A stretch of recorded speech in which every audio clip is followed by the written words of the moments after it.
Oh, I should put my hat on, didn't I? Where is it? Fuck, what did I do with that? Put it somewhere. Damn it.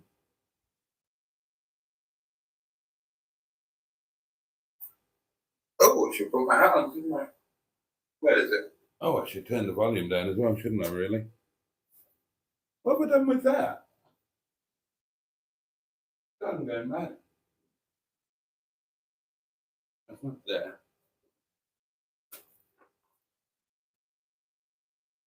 I didn't leave it in the car, did I?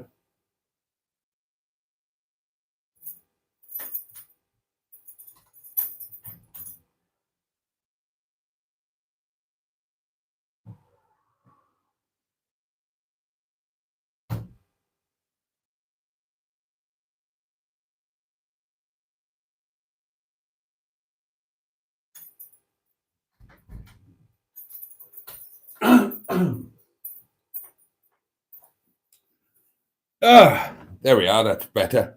I've been waiting this all day. Why stop now? And that explains why I've been having a bad headache.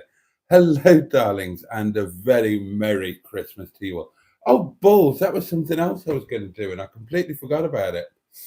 I might try and do it on the fly a little bit later on. You don't know what I'm talking about, do you? I'm going to begin. Well, I'm going to begin as I've begun by wishing you all a very Merry Christmas. Thank you for being here. I hope you've had a splendid day. Gone all floppy. It's an old man's fault. And I'm so tired. I am so tired, darlings. I'm going to, God knows how long I'm going to keep going. I'll keep going as long as I can, but I'm really struggling. So tell me about your days. Have you all had a lovely day? Who have I got? Let's have a look. Jimmy Quinn, Merry Christmas, Boaty. Merry Christmas to you, Jimmy. And he carries on. Hi, everyone. Blimey, an early one, says Simone. Yeah, well, Simone, I promised that I was going to try and do 9 o'clock through till, like whenever, gone midnight, 1 o'clock, 2 o'clock, whatever. So that, anybody who's stuck on their tide, it'd be a bit of company. I'm not going to make it. Honest to God, if you lot weren't there, I'd go to bed now. Well, I'd probably have a bit of supper and a glass of wine first, and then I'd go to bed. I am shattered. But hi, Simone. Merry Christmas. Neil is here. Merry Christmas, one and all, from a very sober Gibbonator. Merry Christmas to you, Neil. What are you doing sober? What's the matter with you? Carlos is well pissed. He's been in the pub since 1. That's a WhatsApp thing, by the way. I don't know if he's here.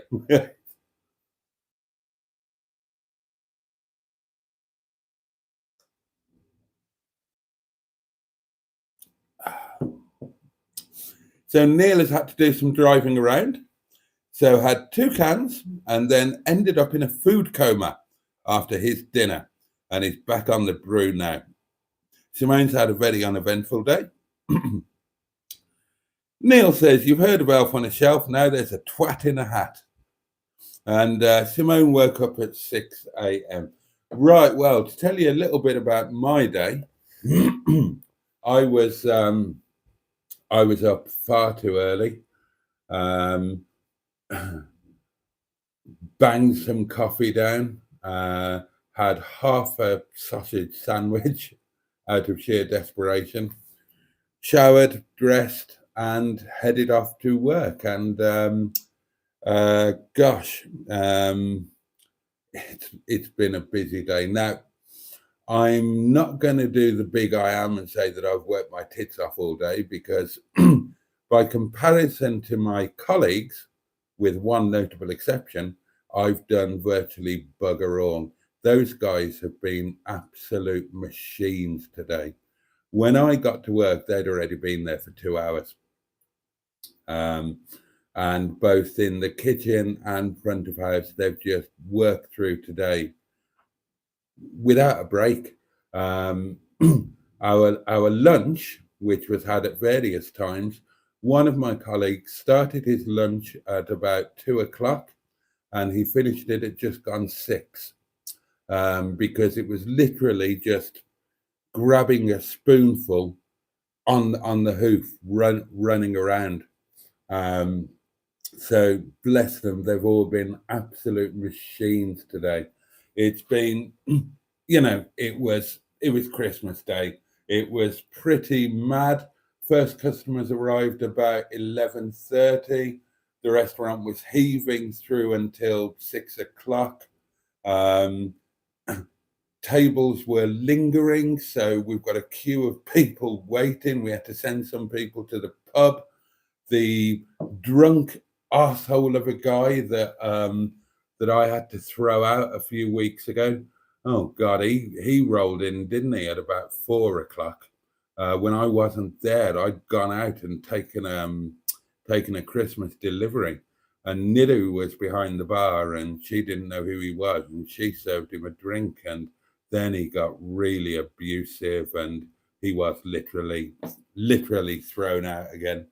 Um, and last night was hellish as well. So I was tired after last night. I was super late going to bed because I stayed up with you guys during last night's live. And then I had a bit of supper. I did have the Chinese chicken curry, by the way, for those who are watching. And then God knows what time I went to bed, quite late, and then up quite early. And a day like today, I mean, even just being, when you're an old fart, not used to doing a decent day's work, even just being on your feet for 8 hours at a stretch is, or 10 hours or whatever the hell it was, that's enough to make you stop and think. So I'm feeling it a bit, darlings. I am feeling it a bit, but I shall soldier on through. I shall go to bed drunk as a skunk. I'm drinking water at the moment. I've not been on the sauce today. I've been working. When the last table but one went, we sat down for 10 minutes and I had a glass of champagne with Bish and Nidu while the others caught up on a bit of food. But it was literally 10 minutes, and then, we had all of the clear down to do and everything.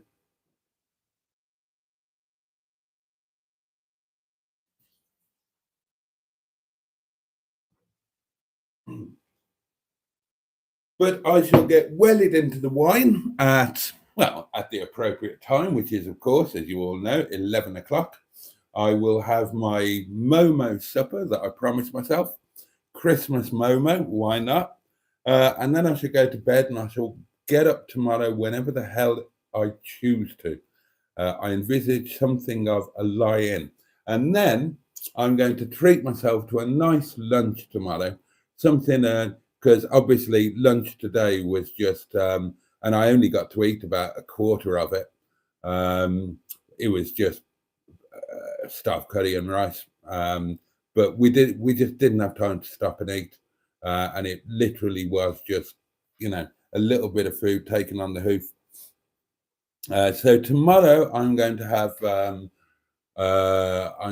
chicken with I've got some really nice bacon, really good stuff, and some really good chipolata sausages. So I'm going to make full-size pigs in blankets. Nice bacon wrapped around the lovely chipolatas. So chicken, those, stuffing, Yorkshire pud, roast potatoes, green beans, all of the good stuff. So that'll be my little nod to the old Christmas lunch. And then back to work tomorrow night, darlings. There's no rest for the... Stop talking as if you work hard. You don't.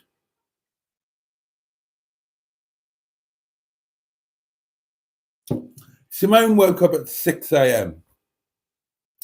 Well, I think I woke up at 4:38. But I don't particularly remember it. And the reason I say that is because for those who watched last night's live, no, I might save that until a bit later on, actually. I might save that. Pardon me if I dip in and out. I'd only been home 15 minutes before I started this.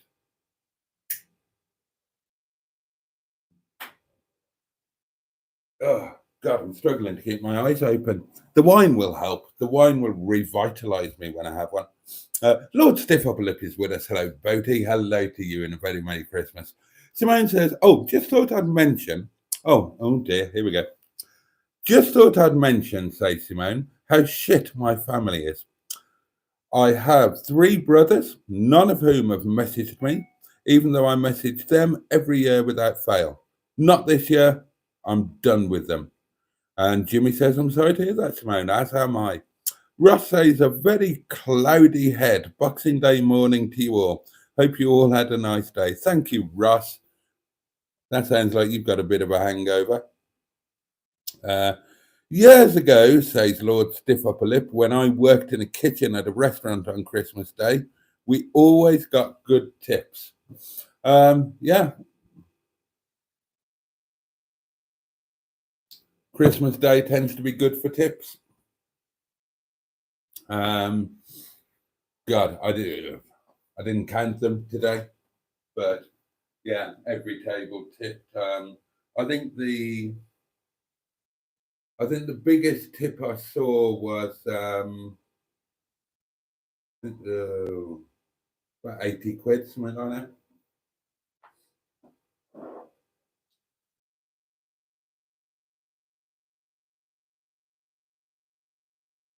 But the tips go into a pot and they're shared with everybody at the end of the month. Ah, gosh, 23 of you watching. Well, this is lovely. Who else is here then? I've only heard from 4 or 5 of you. Who else is watching? Don't lurk. It's Christmas. Don't be a lurker. Come out. If you're watching, come out and say hello. Go on, be brave. Let's see who you are. So, how have your days been? Neil's told us a little bit about his. Simone's has been uneventful. How was your day, Jimmy? Russ, of course, Russ is one of our Australasian friends down under. So it's all over and done with for him. He's already on Boxing Day. Winslow Badette is here and says hello and a Merry Christmas to you. Outdoor adventurer. Oh, the lurkers are coming out. Oh, these are all names that I don't know. This is exciting. Outdoor Adventurer says hello, and I'm sure I haven't seen that name before. So hello to you and welcome. Merry Christmas. Another name I don't know, the Skinny Biker. Oh, okay. You know, in response to me calling out the lurkers. Hello from the Scottish Highlands. Hello to you. And the Skinny Biker, that's an interesting, well, is it a channel name? I mean, I know it's your YouTube name, but have you got a channel? And what kind of biking are we talking about? Are we motorcycling or are we push biking?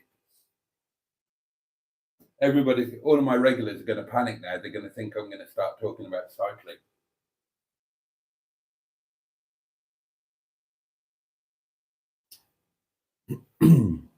Come out of the closet, says Jimmy. Oh, another one.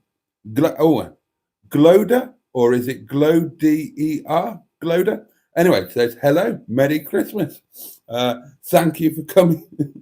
Thank you for coming out of the lurking cupboard. I'm not going to say closet. That's got implications, isn't it? So yeah, Merry Christmas. And the Skinny Biker. I've been all alone for Christmas. Well, I mean, I'm tempted to say I'm sorry to hear that, but maybe that's how you prefer it. I don't know. I mean, you know, well, there's a feature. I mean, Christmas is like associated with a time for family and a time for children and a time for friends and celebration. So I think it probably hits home harder if it is a time that you do spend alone. I know that I would be suffering, you know, I was going to say dreadfully. That's probably an exaggeration, but I wouldn't be having a pleasant time on Christmas Day if I just had I not been to work and spent the day with my work family and the lovely customers, and now be spending the evening with you guys. And as you know, it's exactly that reason that I wanted to do. I think I did one last year as well, didn't I? I wanted to do a Christmas live stream. So I hate the idea of anybody being totally alone throughout the whole of Christmas Day. But also, and again, I know this from experience, sometimes the loneliest you feel is when you're actually surrounded by people. I think it's a weird, different kind of loneliness, but you can be surrounded by people and feel more lonely and alone than you do when you actually are on your own. Does that make any sense? Has anybody else ever experienced that?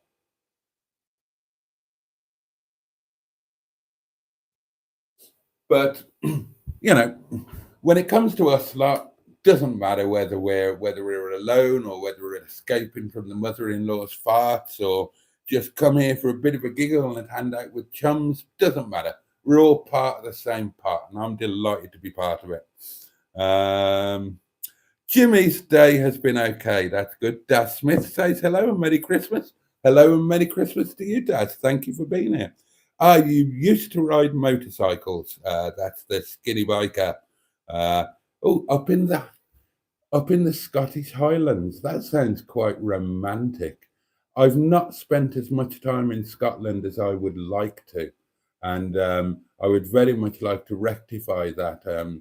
I would love to spend a couple of years doing road trips around Scotland if I had the time and funds. I have been to Scotland, kind of flying visits. I spent a week in Glasgow filming that TV thing. I spent a few days. I went to the Edinburgh Festival once and spent a few days there. And way, way, way, way, way back, I spent a summer based in Crete. And I'm going a million years ago when I was a student. And I spent a summer based in Crete selling knocked off disposable lighters to retail establishments. God almighty. I bet you I've never told you about that before. I'd completely forgotten about that actually. Ended up getting my car burnt out. We all did by a rival firm. I only found out afterwards that our little firm was owned by the girlfriend of another firm, and she'd ripped off his contacts and was trying to rip off his customers and so on. We didn't know any of this, and we all got our bloody cars burnt out at the hotel we were staying at.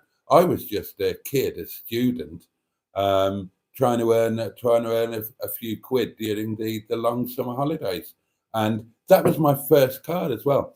That was my Austin Ambassador 2-litre HLS, and I've talked about that a lot as being my first car. And that's what happened to it. That's where it came to an end. It was burnt out at a hotel in Scotland. God, there you are. I've completely forgotten about that. One little envelope in my life that I've completely forgotten about. And I've just remembered the name of the lady in question. I won't mention it. That would be indiscreet. But now your riding days are over, skinny biker, and you've converted to MGs. Good for you. What have you got? What have you got in your garage or in your fleet, or maybe you've only got one? I don't know. What is it? Share with us. We're all into MGs here. Yeah, mentally today has been tough. Today's been my first Christmas ever to be on my own. Oh, I sympathize and I empathize because, yeah, that really does kick in. I've had, gosh, I'm trying to think now. I talked last night about the worst Christmas I had. I was kind of on my own. I kind of wasn't. It was the last Christmas before I left the marital home due to the divorce. And we were hosting Christmas that year. So the entire extended family was around at the house. And I was persona non grata. So I was in the garage all day and all evening, just listening to them all having a good time through the wall. That wasn't fun. I'm trying to think if I've had a Christmas here on my own. Now, I said last night, the Christmas after that, after the divorce, I was back at my little home and spent it with Maggie. We were still pottering each other at that point. Um, then it all gets a bit hazy. I can't remember. Honestly, can't remember. I think the Christmas after that and the next 4 or 5 would have all been with Boo, I imagine. And then after that, I think I had a Christmas night or two on my own. I think during the day I would have been at the restaurant, but there might have been one Christmas night on my own, which I vaguely recall not enjoying. And then it's been work. Well, this year and last year it was work and live stream, and I don't count that as being on my own at all. I count it as being most enjoyable, actually.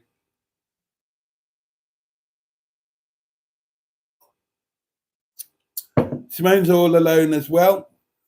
You're not alone, Simone. You've got us. You're no more alone than I am. You're with friends, my lovely. Buddy Scrotter says, evening, hectic day, and now they've all gone to bed. Peace at last. Bloody hell, that's a bit early. I take it we're talking about children.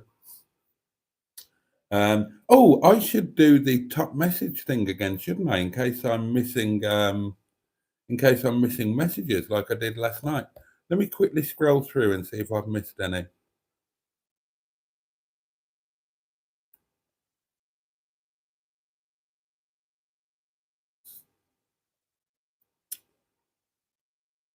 No, don't think so. Apologies if I have. Lord Stiff Upper Lip says, I've been alone all day too, but not bored at all. Good, glad to hear that. Ben Spears says, hello, Merry Christmas. The Skinny Biker says, but hey ho, glad to be here now with you all. The Skinny Biker, may I know your name, sir? I'm presuming you're a sir rather than a madam. There's nothing, you could be a sir or a madam. There's nothing at all that you've written that would give any indication as to your flavour of choice. But if you would like to share your actual name, don't feel that you have to. If you would like to, I will try and remember it. But don't be another bloody Mark. I already get those mixed up. Be something different so I remember you. Jimmy F500, full of chocolate and crap. Glad the day's nearly over. Chose to be by myself. Have you driven the little red Hyundai yet, Boaty? No, I haven't. The last time I was at the yard was obviously the caravan moving day. That was a week ago today, I suppose, wasn't it? And the brakes still hadn't been done on the Hyundai. They have been ordered and they have arrived, all the bits. They just need actually putting on. So I'm not at the yard today, Christmas Day. I won't be at the yard next Monday because next Monday is New Year's Day and the restaurant is open. The day after, on the 2nd, I'm meeting Mustard and James of JM on Cars somewhere for lunch. God knows where. We haven't sorted that out yet.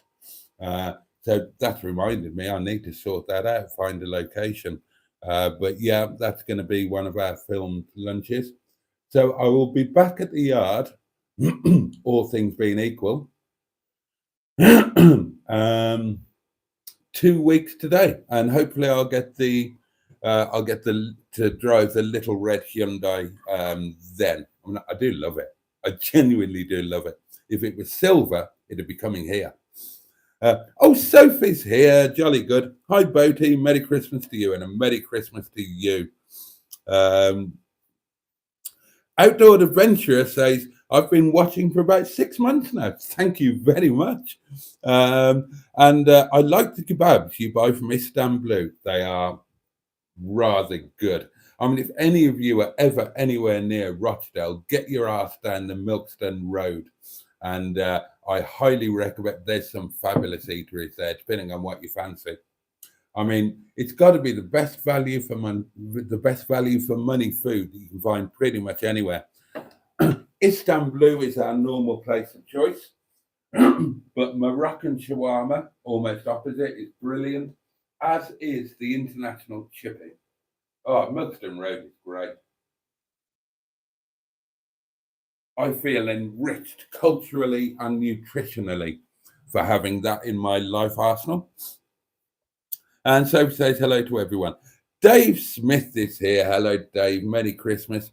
I assume the chip shop is closed. This is a little running joke that Dave has. He's firmly convinced that I work at one of the fish and chip shops in Ripley, and I don't. For those who don't know, I work in a fine dining Nepali fusion restaurant. One of a small chain of two, although that's going to be changing, possibly, or possibly not. I had a long old, well, I had a business meeting today with Bish. We don't get to spend as much time together as we both would like. He's a very, very busy man. But we had a good business meeting today and a good talk about a lot of things. So there we are. But yeah, I work in a restaurant, and it is closed now, Dave. But we were open today, and we served 100 customers. No, we didn't. It wasn't quite 100. I was hoping it was going to get to 100, but it was a bit short. But we served a lot of customers, a 7-course Christmas banquet today. But we are now closed, thank God, and I'm knackered. God knows how the other poor blokes feel, the ones that actually did the work, rather than just me swanning about in a silly hat. I did a little bit of work, not much.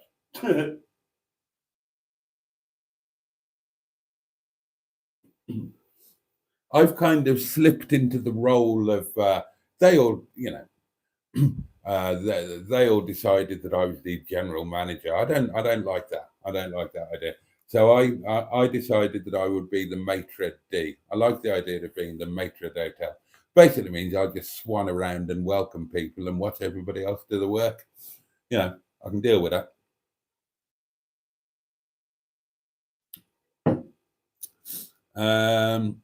Russ says a bit like the Taliban ice cream van. Oh, ice cream van wars in Glasgow.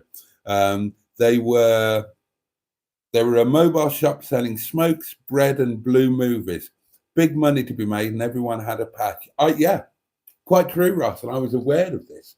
Now you know the guy off not Gladiators, the thing like Gladiators, Dragon's Den. That's the one. The guy off Dragon's Den, the grumpy Scots guy, Duncan Guillotine. That's how he started off.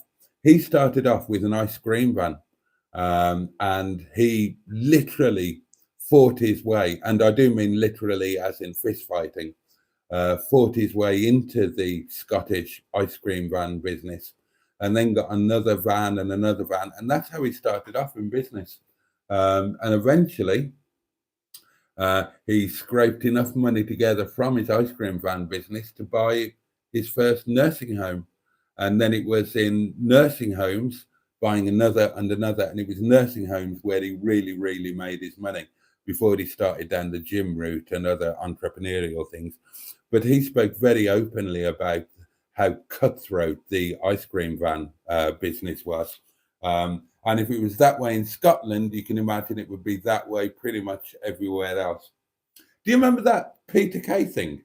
And I think the program was actually called That Peter Kay Thing. And it was a series of like sitcom type things. Each one was a separate thing. Do you remember it? And some of them went on to be actual series. It's where Phoenix Nights. Oh, that's John. John's got a little message for us. Let's have a look. Hey, Boaty, I won't be on your live tonight. Still feel weak. John actually had a TIA, bless him, while he was watching last night's live. Still feel weak, and I've not been up to much. I got up, saw the kids open their presents, and I went back to bed. I've only just got back again, hoping to feel better tomorrow, John. So when you do watch this, John, we're all sending you love. We can send you a bit of love on the WhatsApp group. There is a WhatsApp group now, remember, guys? I don't know much about it. But it has been active today.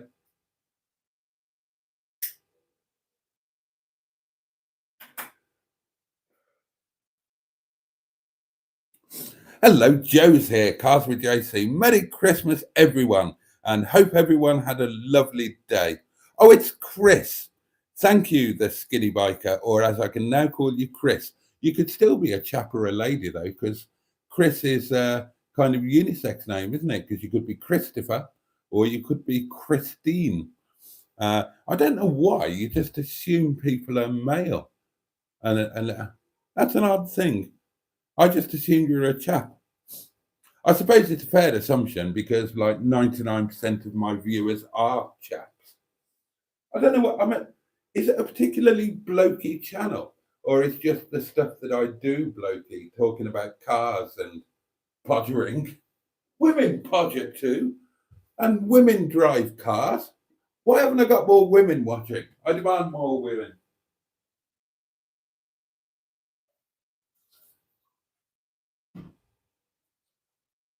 I'll have to start putting some videos out that are specifically designed for the fairer sex. I don't know what they'd be about.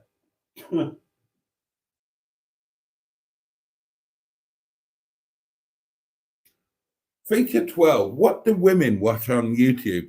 Or do they not watch YouTube? Maybe they do more productive things. But hello, Chris. Lovely to meet you. Ross says, I worked on a Taliban as a teenager and we always had a baseball bat under the shelf. I can genuinely believe that. I know how cutthroat it is. I genuinely know how cutthroat it is. And if you're a newbie and encroach on what somebody else has deemed to be their patch, then it all kicks off. Oh, I've had a splendid day, thank you, says Joe. Drank and eaten far too much, and that ping is another. Oh, it's a WhatsApp thing. Oh, look.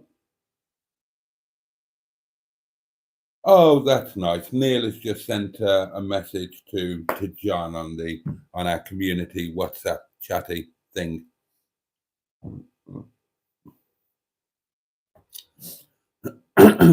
Lord Stiff Upper Lip says, I hate New Year's Day, the most boring day of the year. Is it? God, let's think. New Year's Day.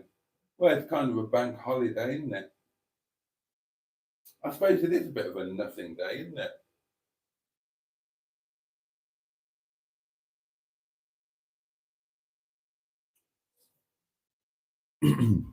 So, yeah, it'll just be a pretty normal day for me. Do whatever during the day, videos, whatever, lunch, and then work at night. I'll probably have a roast or something, a bit of a special lunch. Gloda, and I apologize if I'm saying that wrong. I was alone, but spent time with my girlfriend online. Happy holidays, everyone. Oh, well, that's good. I'm looking for, oh, God almighty, Joe. I'm looking forward to the EastEnders Christmas 1 hour episode. Who's the killer? Oh, dear. Well, I mean, each to their own, but bloody hell. If you ever hear me say that I'm looking forward to EastEnders, then put me in a home or something. I mean, you know I won't say it because I don't have a television. So the chance of me, but God, looking forward to Easter. I'm all out of touch with EastEnders.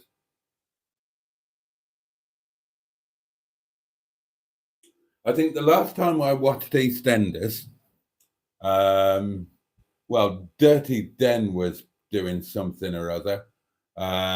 Arthur Fowler had been a naughty boy. Did he go to prison? Didn't he defraud the allotment fund or something? Bet Lynch was behind the bar. I don't know. There were hot pots. Betty's hot pots. And Tucker from Grange Hill. He was in it. Oh, I think he had AIDS, didn't he? Or HIV or something. And what else? No, can't remember. Can't remember. There was a Wilkes. There was a Mr. Wilkes, and a Councillor Roberts. Alf. Alf Roberts. Yeah, that was it. He had a shop or something next door to the Queen Vic. Don't mind if I do, Councillor. Um, I don't know. There were a lot of northern people in EastEnders, weren't there? Oh, and there was that guy with the what was his name? Seth, with the big moustache. Um, yeah, he was. I think he was humping. What was her name? Doc Cotton. He had a thing with Doc Cotton, didn't he? Yeah. God. Oh, it takes me back. I hope your gas safety at your restaurant is up to date. Well, of course it is, Dave. Oh, who's Joe? Who's been killed, by the way? Who's the latest one to be killed in EastEnders? Um, oh God, there was a killing before, wasn't there? Wasn't it something to do with Ricky Tomlinson? Because in EastEnders in the early days, Ricky Tomlinson's wife was Sue Johnston, I want to say. And so it was the same husband and wife in EastEnders that went on to be husband and wife in the royal family, Ricky Tomlinson and Sue Johnston, or Johnson, or whatever. And he went to prison as well, Ricky Tomlinson. He spent time inside, so he did. Probably unfair, well, definitely unfairly. He shouldn't have been sent down. God, EastEnders used to be a riot back in the day, didn't it?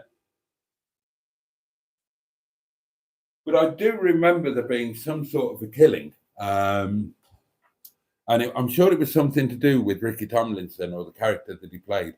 And it was something to do with the Blackpool tram. I remember that. Or was it Mike Baldwin? Might have been Mike Baldwin or Frank Butcher.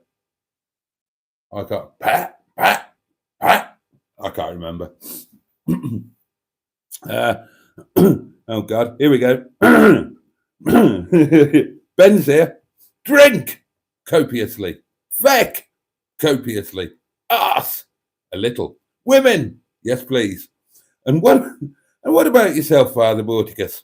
You're partaking your good self. I'm not, Ben. I'm not partaking of anything. There's been, oh God, there were some nice ladies in the restaurant today. Oh, dear me. What? I should cocoa.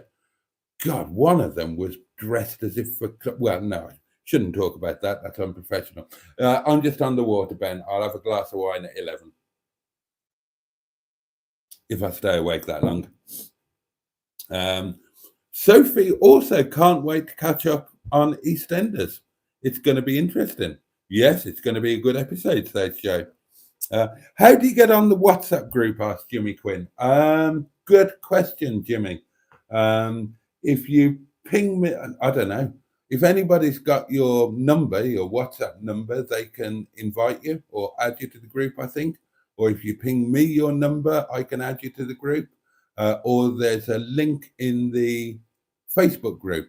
Actually, could I put a link on here? Oh, I wonder if I could. Hold on. I'll try and put a link on here in the old comments.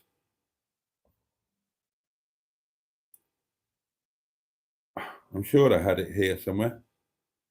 Have a look. Ah, yeah, here it is. So if I copy link, then if I go back to here, press play, whiz that forward. Let's see if I can put paste. Yeah, there you go. There is a link to the WhatsApp group now in the comments thing here, right here in the live stream. 37 people. Wow. Gosh, that's extraordinary. And I've got my portable electric telephone device right here. So if anybody does apply to join, I can immediately and professionally, fertile their doings and get you in. Do the what's it?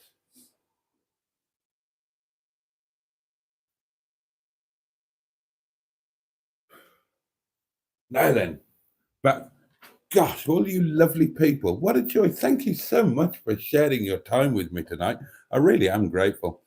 Diddly do. Where did I get to? Oh God, yeah, they were banging on about EastEnders. And Jimmy asked about the WhatsApp group. Link is there now. Dave says, I think you need Boaty's phone number to get on WhatsApp. Ripley's Fish and Chips should provide the number. I might go and actually get a job in the bloody fish and chip shop just to keep Dave happy. No, the link is there in the comments. Have a look. It's under my... Can I make it a featured comment or something? Or can I only do that afterwards? I might do that afterwards, and then it'll just be up at the top of the doings, won't it?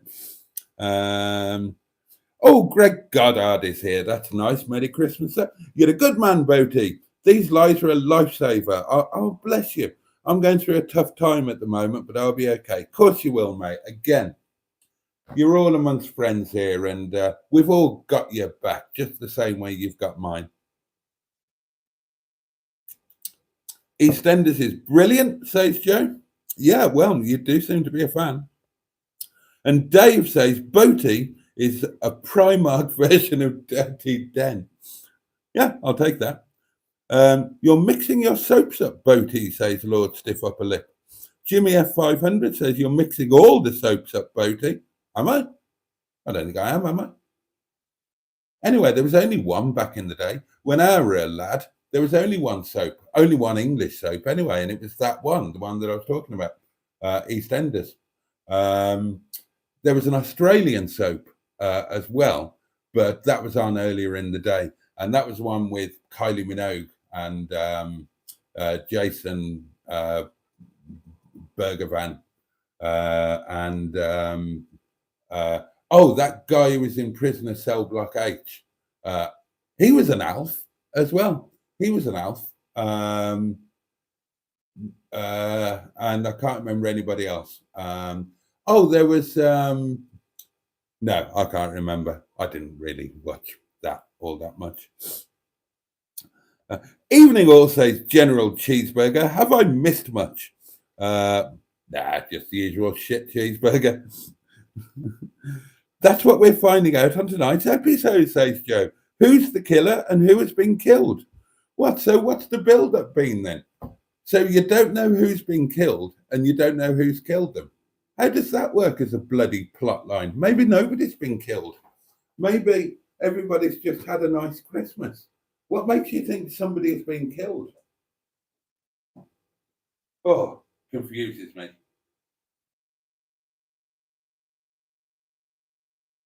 I bet you nobody's been killed at all. I bet you nobody's been killed, but Betty Turpin won the Full House at the bingo on Christmas Eve. It'll be something like that. It'll be a massive anticlimax.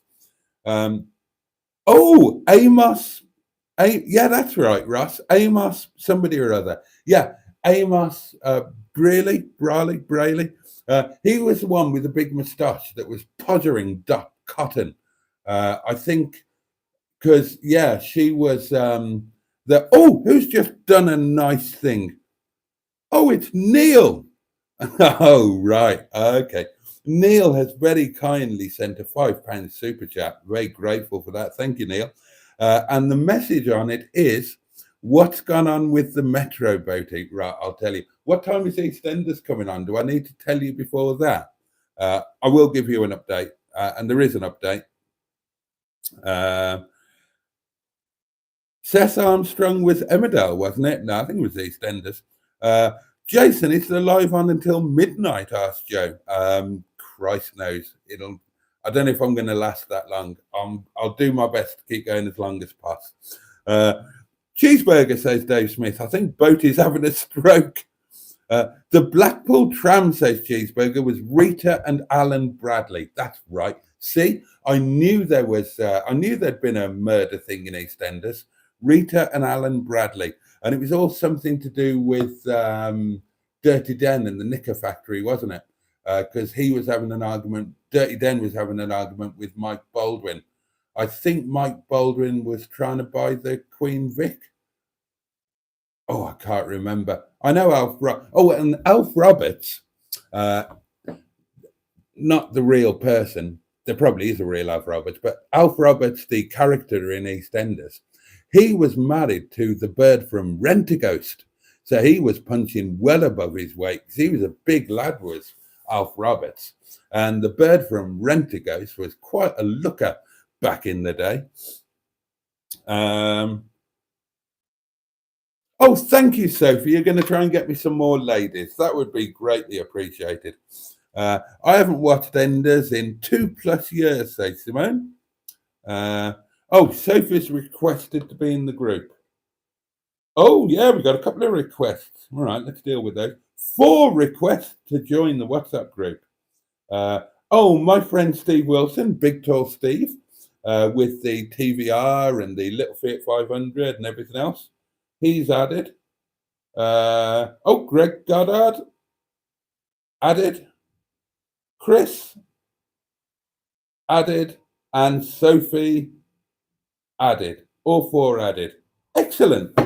Welcome to that thing. You'll know more about it than I do. I don't really know what I'm doing with WhatsApp. I managed to set it up. If any of you have got any idea for additional groups, by the way, in the WhatsApp community thing for group meetups or dogging sessions, wife swapping, bingo, let me know and I'll add them. It's the same old shite, says Cheeseburger to Simone. I think he's talking about EastEnders.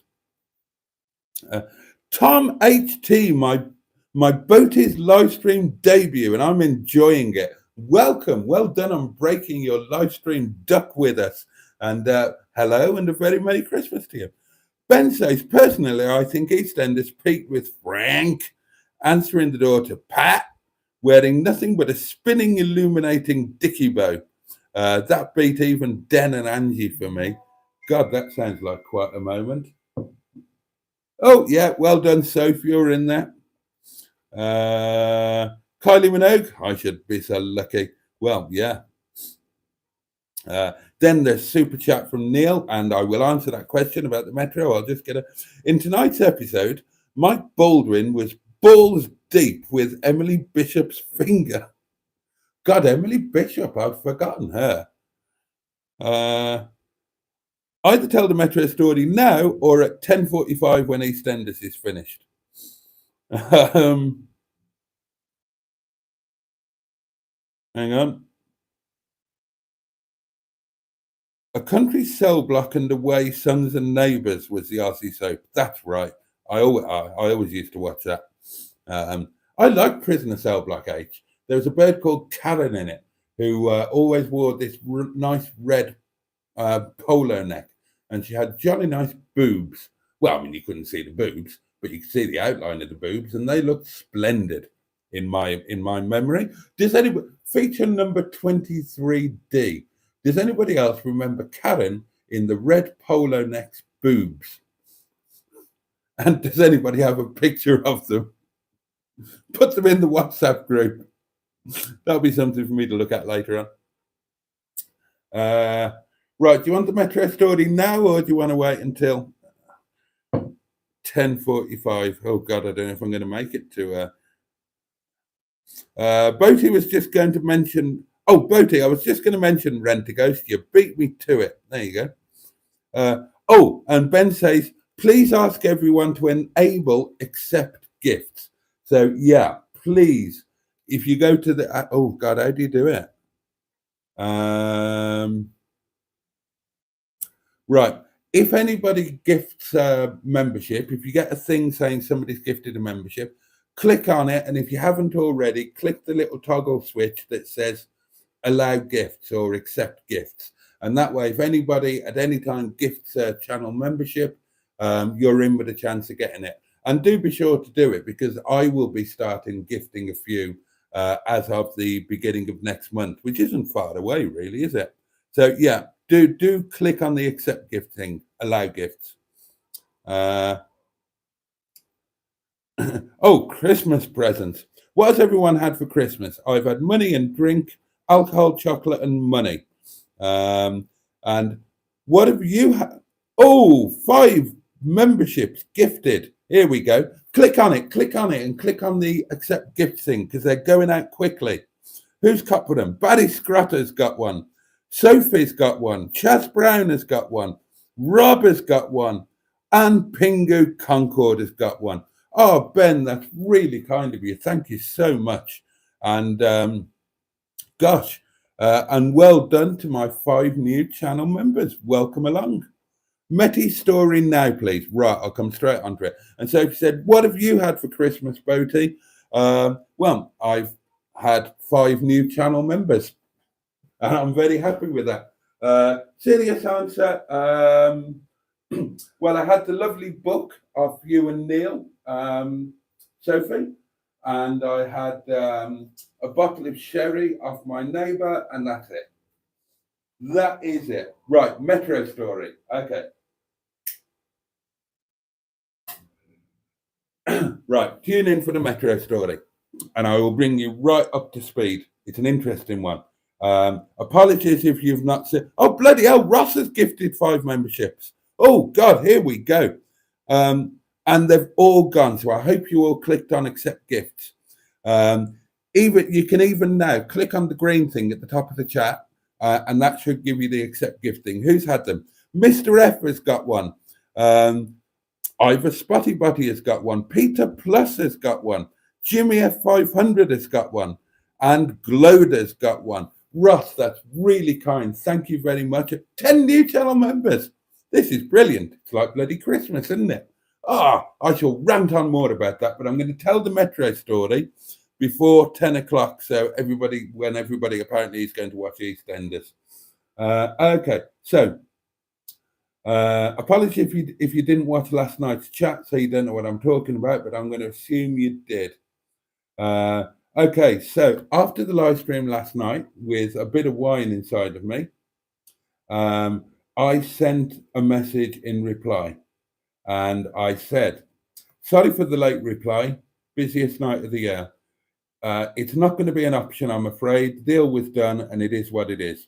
Hope you have a fabulous day. So that was the message that I sent, and then I went to bed. I can't get on your WhatsApp channel, Boaty, says Jimmy Quinn. Jimmy, you need to have WhatsApp installed on your portable electric telephone.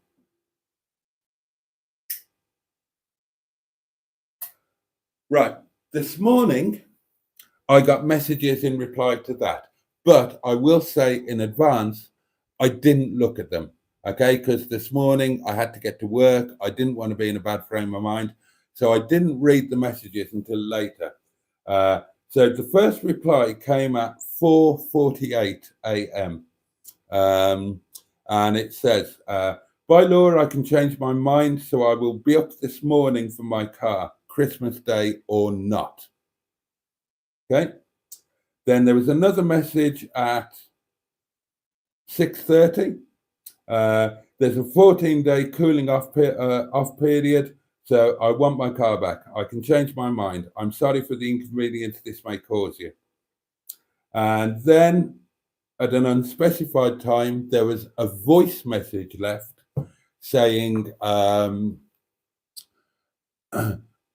that I want my car back and I want it back today. There are 2 options. If this doesn't happen, I will go to the police or I will go to the solicitor, and I don't mind which one it is. So, what do you make of that? What do you make of that? There's one more message to come, but you can give me your reactions to it thus far. And then there's one more message to come. I've had WhatsApp for years, Boaty. It keeps asking for a phone number. Okay. I don't know. How did the rest of you get on there? You all managed it. Can anybody help Jimmy? And thank you again. Thank you again to Ross and to Ben for gifting those channel memberships. That's really generous. I'm really grateful. And it's lovely to have 10 new channel members. Some of you have been channel members before. Some of you, it'll be the first time. And if you don't know what the channel membership thing is, you get early access to videos, you get special emoticons, you get momos and cake, I think, if you actually come and meet up with me. Don't give your phone number to Boaty. You're safe with me. I barely reply to messages, let alone actually give people nuisance calls. I'm terrible at it. Ask Joe. Ask Joe what I'm like with anything to do with my portable electric telephone. I'm terrible.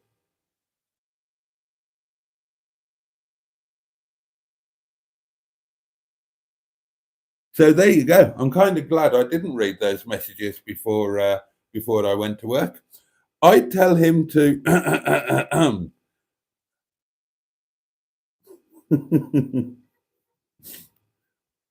Right, Neil is quite forthright in his opinion.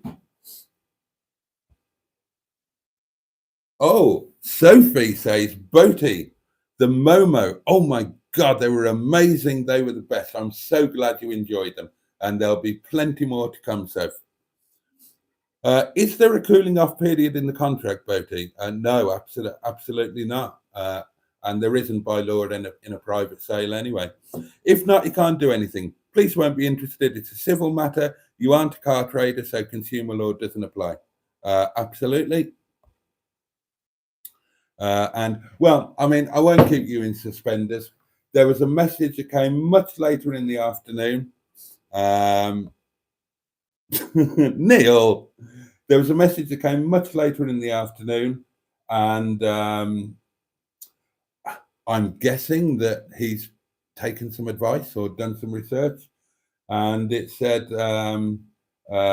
well, it said basically, okay, it's a deal. And we all kind of knew that anyway. So unless there is another change of mind, oh, fair play to him. Well, good luck to him, Joe. I hope he gets it. I hope he gets it.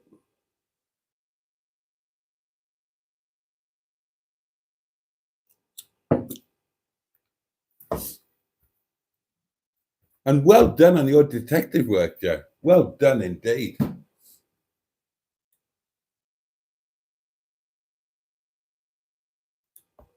I don't think he's a nasty chap at all. I think he just felt that he'd made a mistake. Yeah.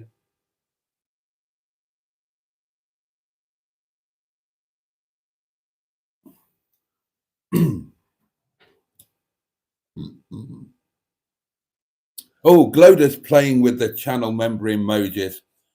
I can't remember what they are now. I know I need to add some more. I need to have when Christmas is all settled down and everything, I will play with my new toy. It's there in place. And thank you again, Carlos, for helping out with the acquisition of that. I did set up the standing order, by the way, and it has gone out. I checked. And I'm going to try not to flee the country or die or anything. But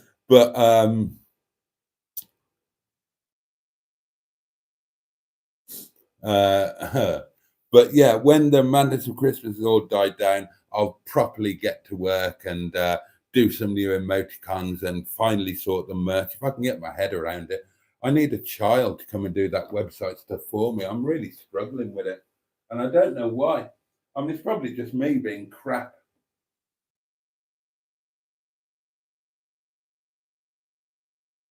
Oh, this is interesting.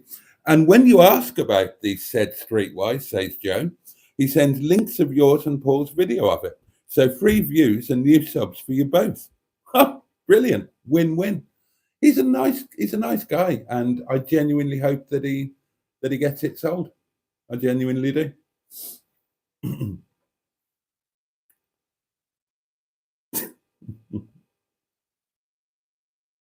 No, no. Cheeseburger. But it's a nice car. Okay, he needs a couple of bits and pieces, but it's basically a bloody good car. Anybody who's oh, that went down the wrong way.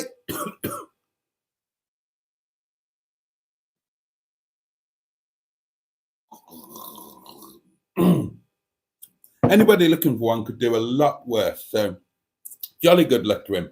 And as you say, Joe, 3 views. Can't be bad. So hopefully that's that. And so that means that tomorrow I can put the first video out that I did of driving it home.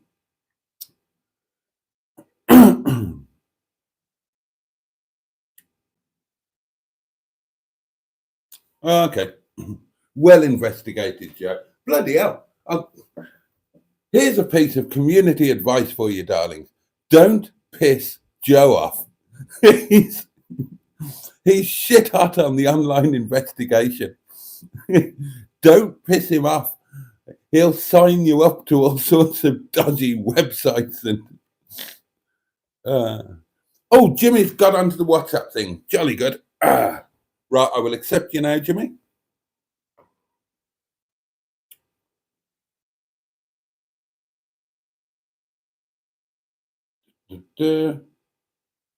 Oh God, another 4 requests to join. Fabulous. Who's that? Oh, Daz. Accepted. Jimbo. Accepted. Carl. Accepted. And Dave. Fabulous. How many have we got in there now then? Can I tell? Let's have a look. Community chat. 20 members now. Oh, well, that's going nicely. You'll love the WhatsApp group because I'm not in it much. As somebody pointed out, Neil or Cheeseburger or some other piss-taking bastard, they said it's like it's better than the live because you can chat, but you don't have to have me in the background wittering on with a load of crap. Would it be possible to have a Christmas song when you finish the live? You can have a Christmas poem. Yeah, don't mess with me, says Joe. What will be your daily now Barney is gone? Very good question, Tom. Very good question, Tom. Right, okay.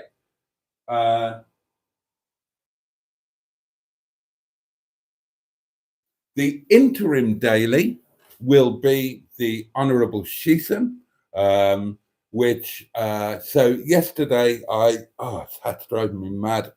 Oh.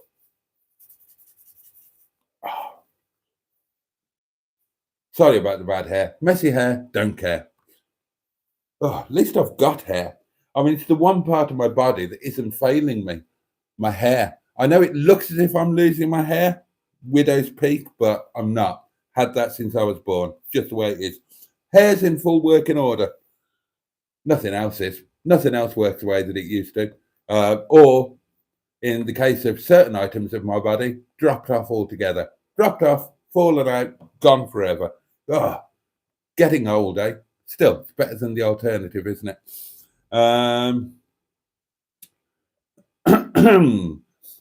Oh yeah, daily. So the Honourable Sheeson is the daily. I took Wet Leg von Titty Biscuits to the restaurant last night and swapped over with Sheeson.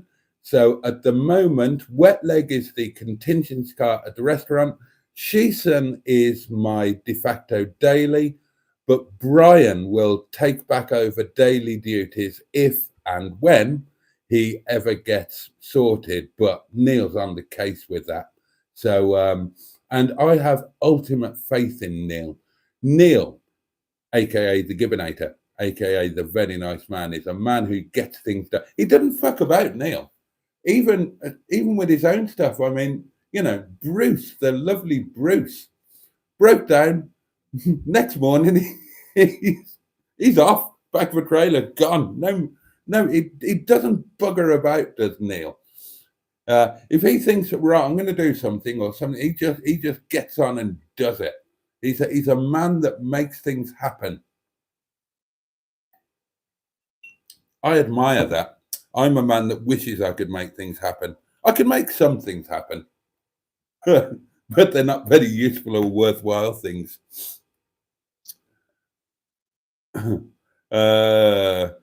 Basically, he's figured out that you have a platform to slate him and thought, sod that. I don't think it's that at all. And I purposely didn't read out any of the less than pleasant comments because I'm sure that he's a perfectly nice chap. He misunderstood his rights post sale, and he thought he'd made a mistake. I haven't fallen out with him at all, not in the least tiny bit. He's a very nice chap. 41 people watching. I think that is a record for me. Ben says 35 watching, only 12 likes. Just saying, bash that button. 41 now. Jimmy F500 says this live is our EastEnders. Bloody hell. God, I mean, if there's one thing that could potentially be worse than EastEnders, it's got to be me, hasn't it? Yes, Joe, I agree. Oh, hello, there's a ping. Who's ping-ponging? Is that a... Oh no, that was a... God, the pings that you get, that was an Instagram ping. Oh, Mark Passad is here. Late as always, but happy Christmas, everyone. And a very happy Christmas to you too. Simone's not in the WhatsApp, but you're very welcome should you want to be, Simone. Link is here in the doing somewhere. No cheeseburger. No. I think no to divert the platoon from... I'm not reading that out. That's like inciting... No, it's fine. If that is that, then it's fine. It's, oh, who's just done that? Oh, Richard, bless you. That's exceedingly kind. Richard has just sent a super chat, $4.99, no less. And the message is, Merry Christmas, Jason. Thank you for the last year of content. I look forward to watching all of your content. Bless you. That is really sweet of you, and I'm very grateful. Thank you very much. God, it really is like Christmas, isn't it? Oh, Pingu Concord. Yeah, cheeseburger. Yeah, hopefully it's all good now and it's all settled. And it was just, and, let's remember the plus side of all this is that we can all have a bit of a play with the... I mean, I love it. It's a lovely little thing. For those who don't know what we're talking about, the car in question, my latest acquisition, is it's actually technically an R6. It's a Rover R6, which means that it's a very last of the line, the last ever facelift Rover Metro before they pulled the plug. And it's quite interesting. I kind of had a little bit of research into it last night and a little bit over me coffee this morning. So yeah, the last facelift was in '94, I think, and it took on quite a bit from the 200. So it's got Rover 200 seats in it. It's got Rover 200 stalks, rather than the old Meister and Montego type ones with like the thumb wheel thing on there. So it's a cute little thing. It's a 111i. It's entry level, poverty spec, hasn't even got a cigarette lighter or a clock. It's got virtually nothing, but it's a lovely, cute, characterful little thing. And it's only done 22,000 miles with all the history from day one. So that's rather lovely, but it's something I particularly wanted, and I think it's a lovely thing to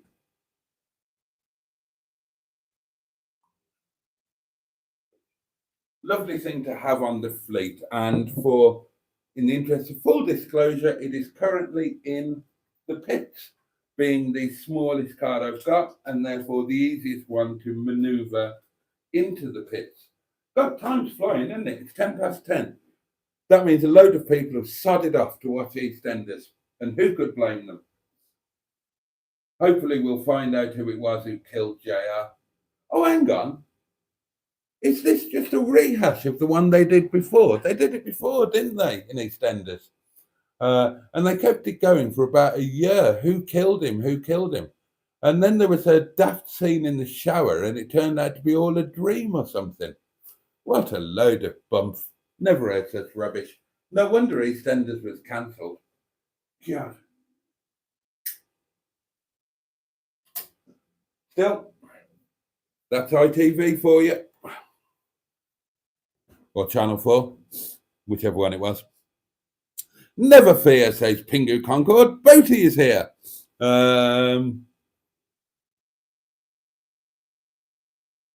Sophia's got a suggested title. Christmas Joy Live.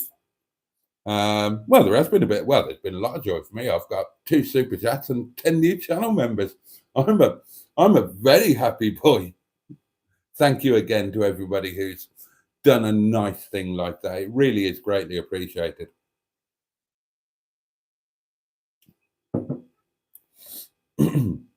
Widow's Peak, more like a witch's finger, says Dave. You're on form tonight, Dave. Glad you're not selling wet leg, as it would take a lot for me to say no. You make the right offer, mate, and she's off. I mean,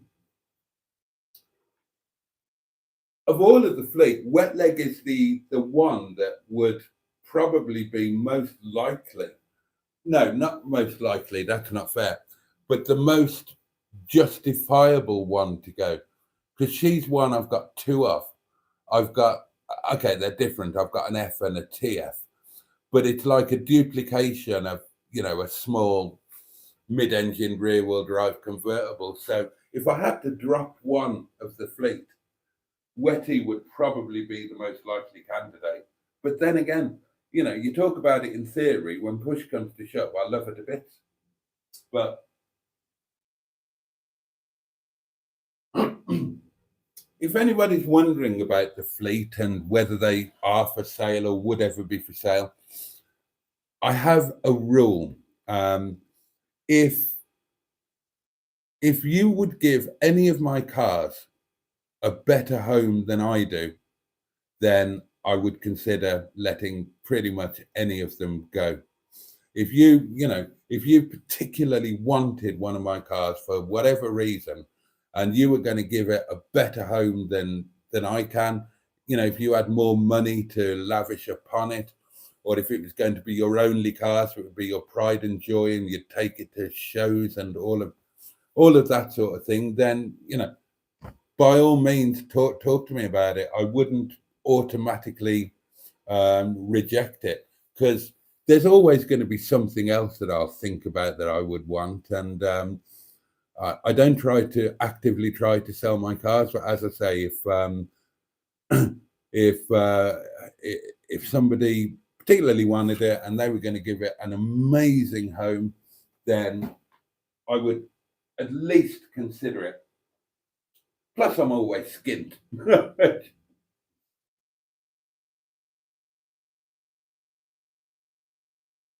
Wet leg is fabulous. I drove her to work. I'll tell you what she does need doing though. Even since I bought her, the suspension has sunk even more, because now if she's in the pits and the ramp down onto the lane from the back lane, she's just touching her balance chin spoiler, whatever you want to call it now. And she didn't used to do that, so the suspension has sunk even more. And of course, it's being an MGF rather than a TF, it means it's hydrogas. So I need to get her to my friend down the road who supplied Minge Bag and Fanny, good old Fanny, the lovely Graham, because he's got all of the doings to pump her up. So I really must get that done. That's a job for the new year. But she just drives so fantastically.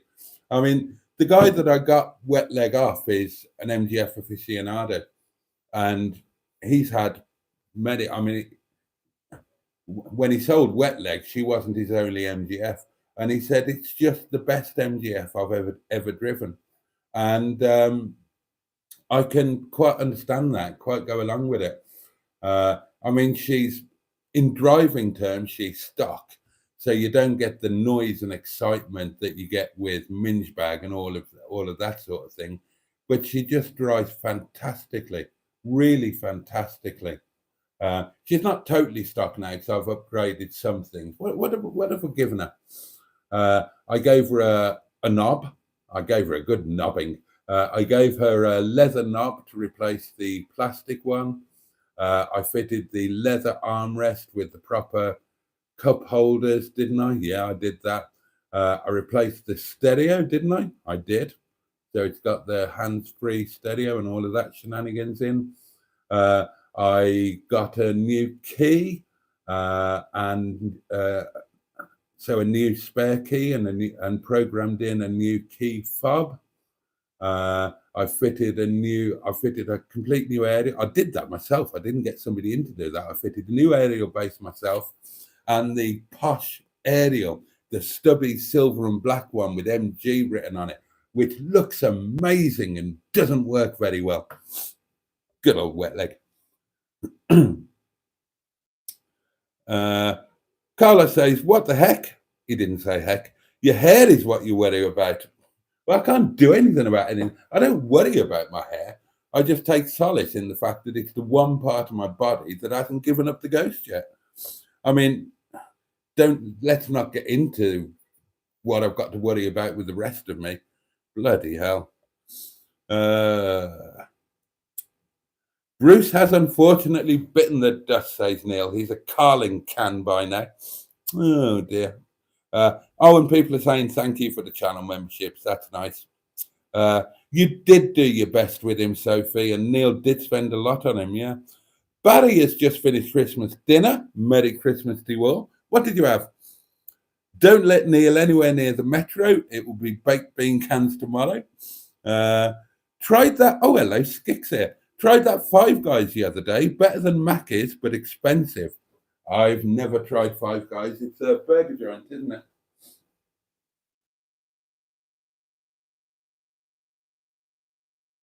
But not one that I have ever tried. I mean, back in the day, I went to TGI's a couple of times with family and Frankie and Benny's, which was kind of a very low rent version, but there was a time when they did half decent breakfast.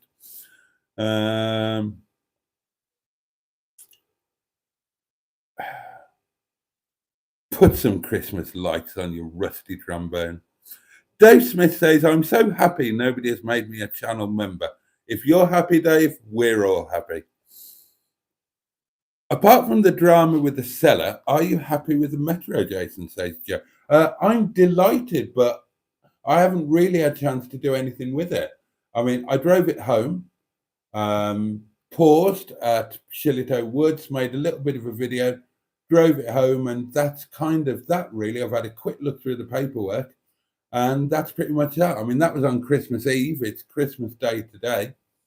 So, yeah, we'll have to take it out for a drive over the next few days. And, what I should do, I've got the video to put up,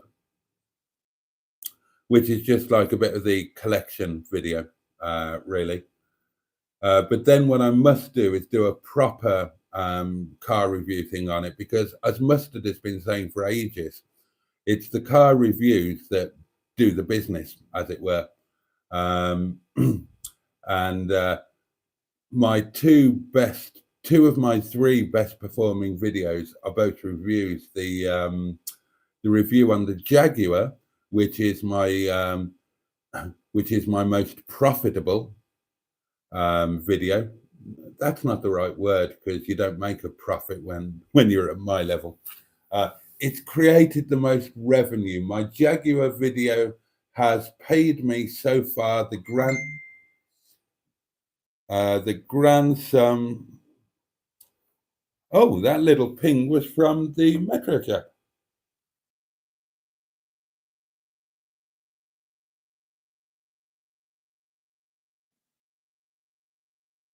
Oh, that's rather nice. He says that he's come to rather like the Streetwise, and he'd like to get the wing sorted out. Can I tell him where to get a new wing or somebody to pull the dent out? He hopes I've had a nice Christmas, and we will chat soon. So that's good. So we had that's nice, isn't it? Isn't this a nice Christmassy thing? So last night we had the nice neighbour story, and now we've got the nice metro story. So isn't that lovely? Christmas is working out nicely. Goodwill to all people, and let's all eat Momo.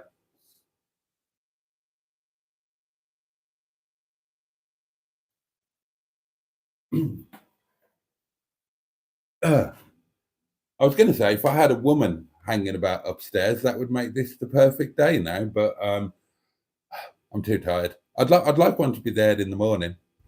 If yeah. Now then, where did I get to? Oh yeah, Dave being happy not to be a member. Pingers, I know you love me really, Dave. You just like to give me abuse. Pingu says, my new neighbour has been given a drum kit for Christmas and they're learning now. I'm sorry to hear that, Pingu. Can I ask what flavour those metros come in? You can. I don't know how to answer it. Flavour. Um, I mean, if you're talking about the flavour of the engine, it's that's something else. Now, the one engine I thought that I had every K series going in the fleet because I've got the 1.4, I've got the 1.6, I've got two of the 1.8, I've got the 2 litre V6, and I've got the 2.5 litre V6. But Mustard pointed out, but you haven't got the 1.1, so you haven't got the complete K series range.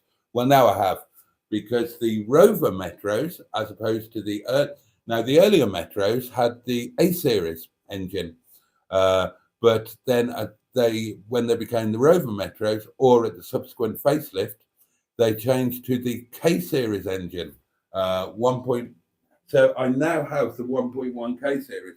So I now absolutely definitively have the. Okay, I found this on the web for 111K. Check it out.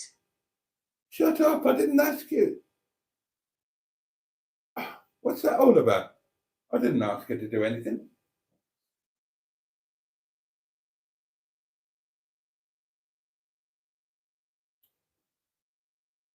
I didn't even mention Siri.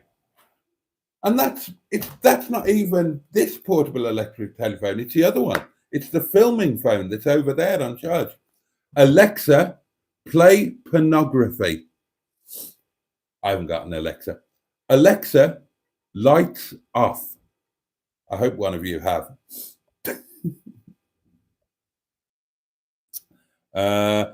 Skick says cheeseburger, 2 small burgers, 1 portion of fries, a Coke, and a small milkshake. What?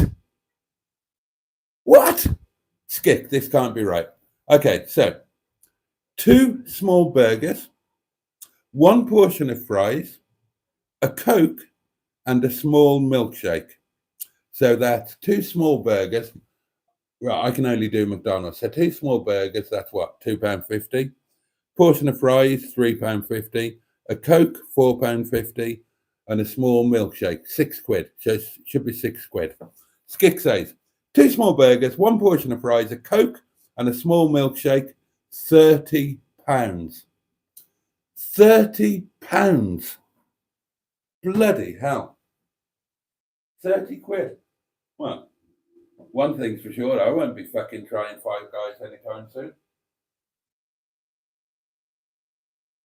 £30 my ass, they can bugger off. I hope they're all enjoying EastEnders, by the way.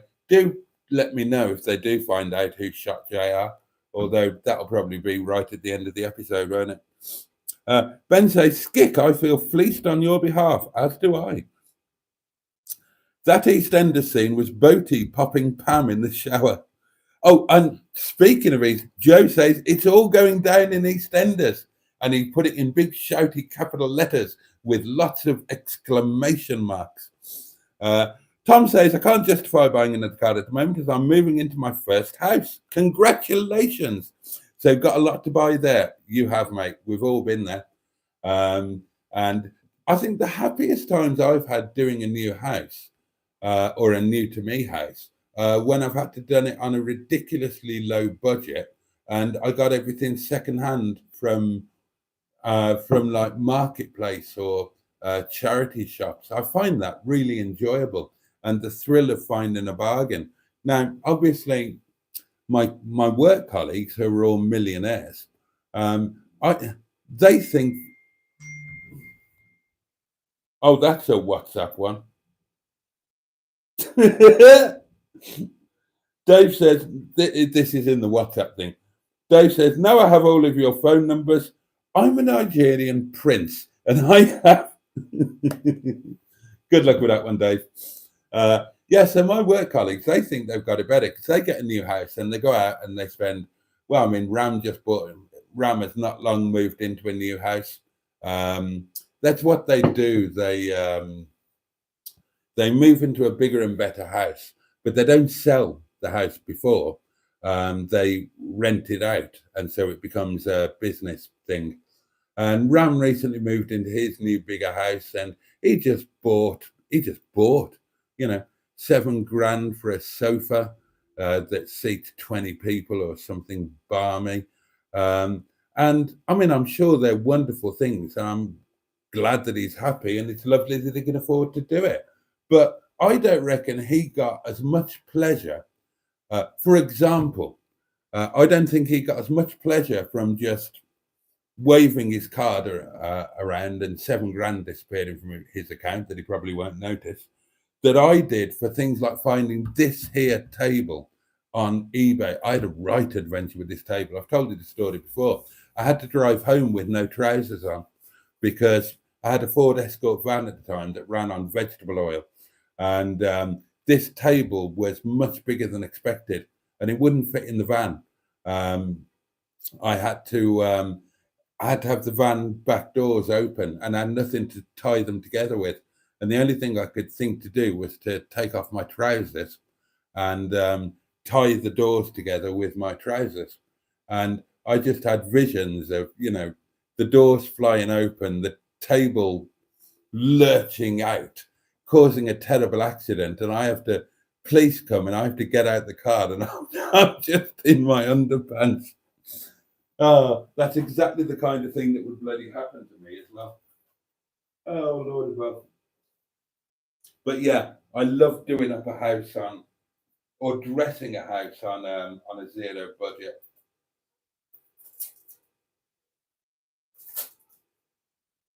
Pardon me, I did say I'd be dipping in and out as I did some household chores.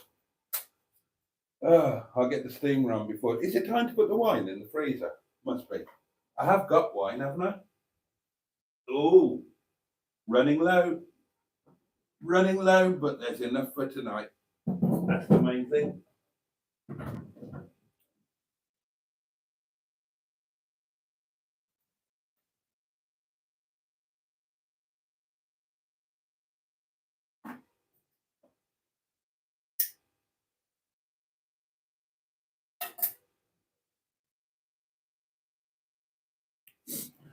So it's all going down in EastEnders. Oh, Tom's got his new house. That's right. I said one sports car was enough with the Spitfire. Not so sure now. You've got a Spitfire, Tom. Famous, in my terms, as being one of the three cars that I've struggled to drive. Spitfire, MG Midget, and very early Lotus Esprit. Just not enough room for me. I've driven loads in a Spitfire, but I didn't do so safely. What Spitter you got, Mark? Oh, I'm going to guess that it's a Mark IV. Don't know why I'm guessing that. I've got 20% chance of getting it right, haven't I? Because I think there were 5 Spitfires. Was Mark V the last, or was there a Mark VI? God, I honestly can't remember. I know there was a Mark V. Can't remember about a 6. But I'm going to guess that it's a Mark IV.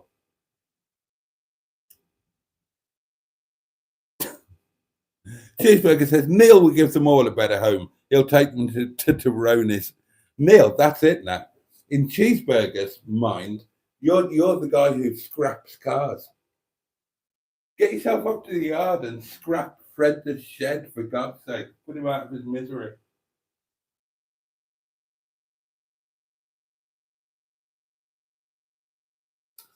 I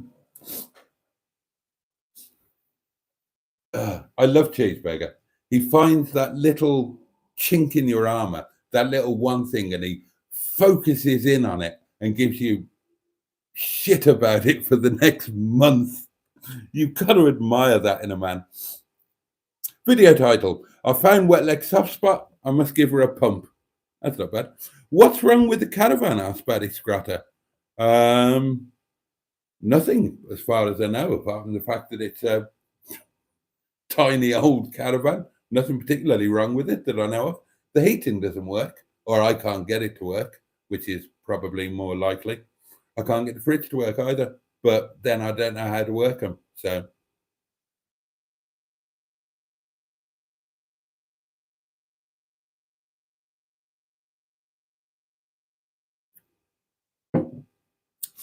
Neil says, I tried to save him, Bruce, but he's gone to make other MGs better. He's gone to a guy who's going to be swapping most of the bits off it onto his 190. So it's gone to get a better car on the road. Well, that's one way of thinking about it. Anyway, serves him right, the ungrateful little shit. You lavished your love, money, and attention on him, and he repaid you by letting you spend all of that money and then blowing up. I'm gutted I didn't get to have a drive, though. I want to drive a 180 Turbo. I'm going to burp. Oh, that was a water burp. Oh, I need to sort a wine glass out, don't I? And get that chilled.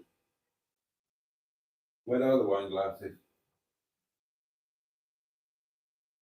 There must be one from last night. Oh, I'll get a fresh one. What the hell? I'll get one off the booze stand in the front parlour.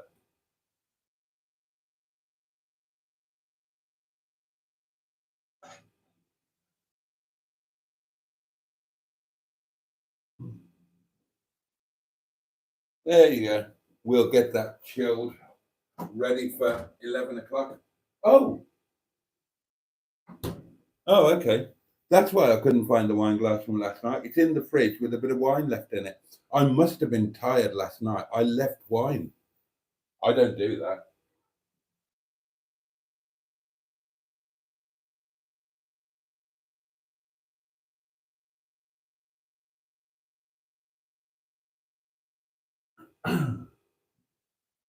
Oh, well, hasn't it turned out to be a lovely Christmas? Happy with the neighbour, haven't fallen out with, this is good. Peace on earth, goodwill to all men, including Hubnut. I don't know why. For those who are wondering, we declared war on Hubnut at some point during the summer.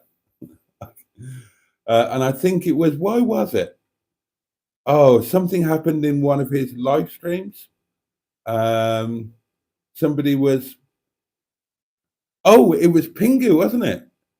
Was it Pingu and he was blocked from a live stream or something?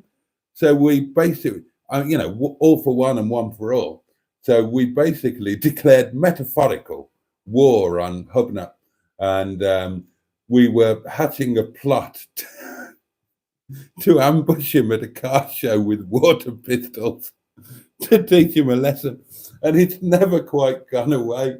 For the record, it's all in jest. We all watch Ian's videos, and I've never met the guy, but I'm sure he's a lovely chap. It's just thanks to Cheeseburger, he's got a rather unfortunate name now, or nickname. Fighting name. Again, if you're new to this channel and these live streams and this community, we've also got a fantasy thing going on that I would like to make a real thing one day, where all of the YouTubers that we're familiar with in our little genre,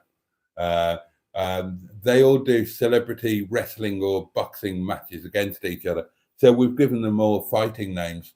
I mean, Neil has already got his fighting name, the Gibbonator, although he's been renamed the Very Nice Man. Who else have we got? We've got the Beige Bomber, of course, which is the fighting name of the lovely Joseph of Lloyd Vehicle Consulting. We've got the one that made me laugh for 24 hours straight, And you'd have to be a 1980s British wrestling fan to understand this. But we've got Kendo Matasaki, the masked cardboard. And I still can't say that without losing the plot. And Hubnut has also got a fighting name, but I can't read it out. I can't read it out, unfortunately. But there you go. We haven't chatted about this for a couple of nights. So, which fantasy boxing or wrestling match would you like to see? Oh, dear.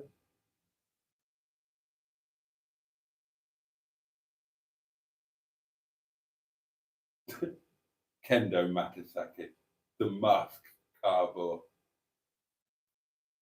Oh, we've got our very own Captain Mustard, of course, the hairy Paddington. Oh, bloody chair. Oh, sometimes when the chair squeaks like that, it sounds just like somebody breaking wind. Yeah, we've got the hairy Paddington. He's had a few other names as well, and all of his alternative names tend to involve the size of his penis. Simone says, is Phil dead again? EastEnders talk. All the shops are closed, says our friend Dave, and I'm craving pickled onion flavour Monster Munch. Feature number 27B. If you were going to be gifted a packet of Monster Munch, would you go for the pickled onion flavour or the roast beef and mustard flavour? Now, when I was a child, I would have taken pickled onion every time because it was an exotic, different taste. Now, I'd take the roast beef and mustard. Actually, I haven't had Monster Munch for about 30 years.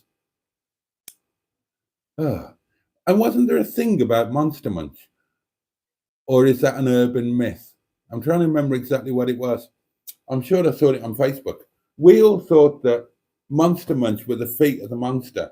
And then if you look at it the other way round, it's something else and it's got arms and legs instead of 4 toes. I don't know. You'll know. Cheeseburger will know. Cheeseburger knows everything. Carlos popped to the pub at 1, left at 7.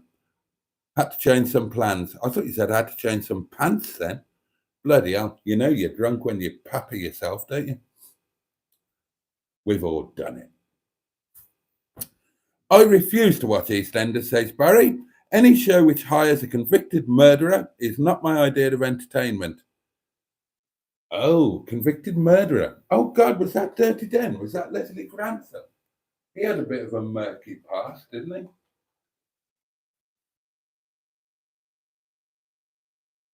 he? Okay, feature number 37E. Convicted murderers who have gone on to have successful careers in the public eye. And I will start you off with Don King. Not so much of a power now, but for many years, the biggest name in boxing promotion. And he, of course, was a convicted murderer. He stomped, it's an American term, but he basically beat somebody to death with his bare fists and feet, although I don't think his feet were bare. I imagine he was wearing shoes, possibly quite sharp, pointy shoes, over some kind of gangland debt or something. And he went on to make billions of dollars and be I mean, the thing with Don King, again, you know, disclaimer, I've never met him, obviously. I've met some boxers, not that many. I've met Mike Tyson and I've met Chris Eubank, and that's it. But Don King is so, I mean, you know that he's an out and out bastard and you know that he's an out and out crook, but the guy is so charismatic and engaging. If you ever wonder how Don King managed to be such a crook and at the same time so successful, watch on YouTube An Audience with Lennox Lewis and watch the bit that Don King does in that, and then you will understand how you could know everything about him. You could know that if you went into a revolving door in front of him, he'd come out in front of you. You'd know that if you shook hands with him, your watch would be missing afterwards. And yet, you would buy anything that he tried to sell you because he's just so incredibly funny and charismatic and engaging that you can see how I mean, God, it didn't get out into the media, but he had some proper hidings in his time off Mike Tyson. Mike Tyson nearly killed him a couple of times.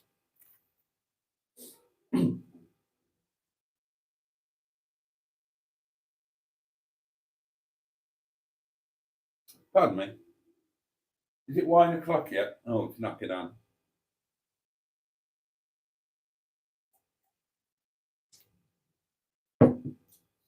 So can you think of any other convicted murderers who went on to make it big in the public eye? Or we could widen it out a bit and just make it, serious criminal. People who've committed a serious criminal offence and been imprisoned.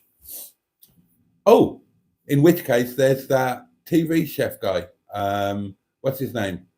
Gino DeCampo, is it? Didn't he go down for... He robbed a singer's house, didn't he? Was it Paul Young that he burgled? Or again, is that like an urban myth that isn't really true? Cheeseburger will know. Cheeseburger knows everything. Pingu says, I've decided today to bring HJ out of hibernation and back as my daily for January. I didn't know HJ had been put into hibernation, Pingu. But, that would be nice. I mean, HJ was a brilliant daily in so many ways. Fabulous air conditioning, brilliant climate control, wonderful driving position, handled amazingly. I'm a big fan of the 45 in some ways.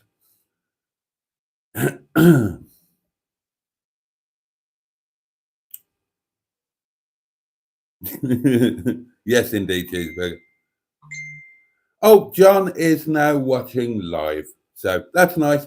Merry Christmas, John. Hope you feel so much better tomorrow and glad that you saw the kids opening the presents and that sort of thing. So I'm glad you're here with us now, with your pals. I can't blame him for that, Cheeseburger. Makes sense to... He didn't immediately take to the car. And so if he's stuck with it, which he seems to be, then the obvious thing to do is to put it up for sale. So wouldn't blame him for that in the least. But I could also perfectly understand that as he's stuck with it, he might well fall for Barney's charms. So it could be that. It could be that he's just...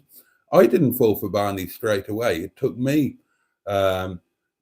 it took me a long drive from the yard home, and then that was the start of it. And then one time when I was dailying him, and I just took him to Sainsbury's, turned around for some reason and saw him in the car park, and it just struck me that is a really, really good-looking car. And he does drive fabulously. The engine is lovely. The brakes are the best I've ever driven on a Rover 25. The seats are gorgeous. So he might well be falling for him. And I genuinely hope he does. And either way, I will happily help him to source parts or try and find a buyer. Absolutely no question of falling out with the chap. He's a very nice chap. The set of K series, brilliant, says Barry Scott. Yeah, suits my OCD. I mean, you could argue that I haven't got a VVC 1.8, but I don't want a VVC 1.8. I would take the 135 over the 160 every single time. Oh, a message from Liz, my darlings, the lovely Liz. Hello, Boaty. Watching you live, but I'm not signed in. Hope everyone has had a nice Christmas day. Much love to one and all. Thank you, Liz, and a very Merry Christmas to you. I know you've been super, super busy lately.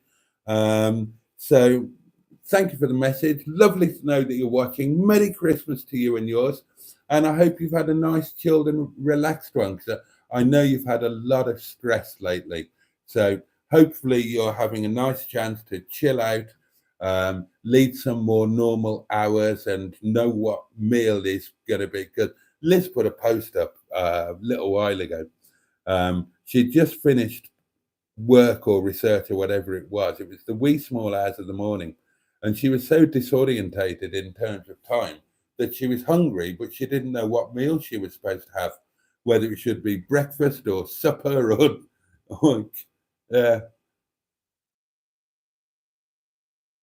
but Merry Christmas, Liz. Thank you for that little ping.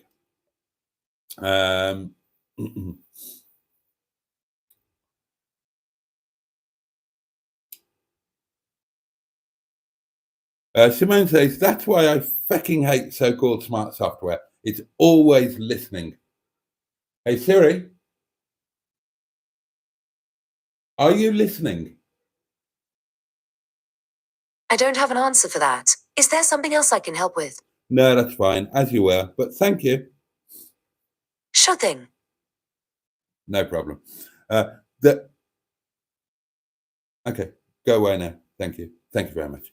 Pingu says, the misfiring on my 1.1K series in my 211 was caused by a worn rotor arm. Might be worth checking the condition on yours if it's missing a bit. I think it is missing a bit. It sounds a little bit lumpy on tick over. Under load, it's okay on the flat, but under heavy load, i.e. if the road is slightly uphill, then yeah, the performance, there's something not quite right. So we'll get to the bottom of it. It can go down to the chaps at the garage at some point, but I want to have a little drive in it first and bond with it. Obviously, it's incredibly low mileage, so I'm not going to be doing pointless miles in it, but then cars are meant to be used, so it won't just sit and do nothing. It is going to be cherished, though. There's a big place in my heart for it. Okay, guys, says Ross, off to start Boxing Day lunch. Take care. Have a great lunch, Ross. Have a great Boxing Day. Thank you for popping by. Video title from Cheeseburger. Boaty took his trousers down and left his back doors open. The main reason for buying this house, says Tom, other than affordability, was that I can fit 3 cars on the driveway. Can't argue with that. Pingu says Boaty likes to travel without his trousers and with his back doors wide open. Skick says, or Skick asks, do you entertain people at the restaurant? Meaning walking around tables, talking to customers. Yeah, exactly that, Skick. Exactly that. Greeting them, saying goodbye, making sure that they've got everything they need and they're having a good experience, all of that sort of thing.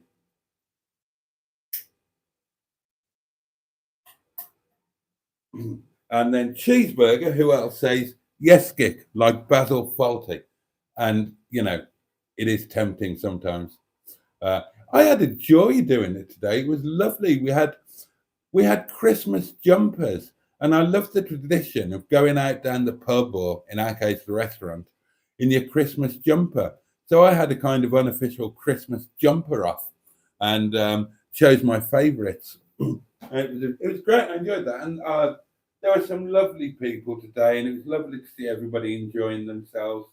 And yeah, I did the rounds. I very much did the rounds.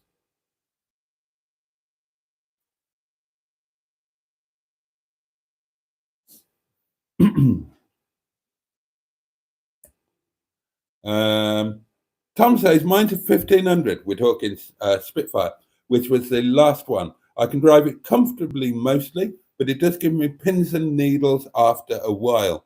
Loving the Escort trousers story. Yeah, true story. True story. God, that was oh dear me. And then the hassle didn't end then. I mean, spoiler alert, I got it here without without incident. Got back no problem at all. But then now you can't see this table properly, maybe, but it is it's I'm trying to remember the actual name. It's I think it's Shearson or Sheer something. It's a Sheer Sun or whatever it is, rosewood table. And that means when it was new, it was incredibly expensive. It's incredibly heavy. I mean, some of you know how much weight it can bear on a quite regular basis. And it's very, very solidly put together. Uh, and it's put together as a table. It doesn't come apart. It's solid. It's all riveted together with massive iron rivets. So it's not one of these things that comes flat packed to you, the customer, and it doesn't even come flat packed to the shop. There's nothing detachable. It's a massive. It's an 8-person table. 1, 2, 3, 4. Yeah, it's an 8-person table. It's incredibly solid, heavy, and I couldn't get it through the door. It just wouldn't. And it was before Nicky Nunu moved in next door, and so I had the lovely. Oh, what was his name? I had the lovely South Africa. Nicky still owned next door, but when she bought next door, it was as a rental. And when I moved in here, there was a lovely South African. Well, I say South African, they sounded South African. They were British, but they moved out to South Africa when they were very young. He was a policeman in South Africa. There you go. Lovely guy. And his wife was absolutely lovely too. Really, really nice. And we were great neighbours, got on like a house on fire, like I do with Nicky. So he's helping me. And there's no way that we can get this table through either the front door in the back door. It just wouldn't happen. So I mean, thank God for him, because I wouldn't have known what the hell to do. And between us, we managed eventually, took most of the day, we managed to get these huge iron rivets out, take 2 of the legs off, get it in, get the legs back on and all riveted in and hammered in and all of that, and get it in place here. But the table is never leaving this cottage, so I'm not going through all that again. And I had no idea it was that size. I knew the table that I wanted. I knew the make, and it's this Shearson. I think it's Shearson. It might be something else, and it's a Shearson rosewood. I already had a coffee table from the same brand. I've still got it. It's in the front parlour there. I've got this beautiful coffee table that I bought for the cottage in Wales when I owned that. And that was what I wanted. So I did my research, found out that they did dining sets of it, and just kept my eyes peeled on eBay for when one came up. And I knew the size I wanted. I measured it out. I'm not daft. And it was the perfect size for this little nook. It's like a dining nook in my kitchen or kitchen diner. It's it's difficult to describe. Those of you who've been here, you know what I'm talking about. And yeah, so it's a 4-seater table. It's the perfect size. It would have fitted in here perfectly. And I just had a constant search on eBay, waiting for one to come up relatively close. And eventually this one came up, and it's what I wanted. It's 4-seater, the 4-seater table, the right, blah, blah, blah, blah, blah, blah. So I bid on it and I got it for a bargain price. You know, bear in mind that these cost thousands and thousands when they're new. Rocked up in my Ford Escort van, which had a conversion kit on it, so it had twin fuel tanks. It started on diesel, then automatically, once the engine was at heat, switched over to vegetable oil, and then when you turned it off, it ran a cycle of diesel back through, so it was ready to start again. Because they'll run on veg oil, but they don't start very happily on veg oil.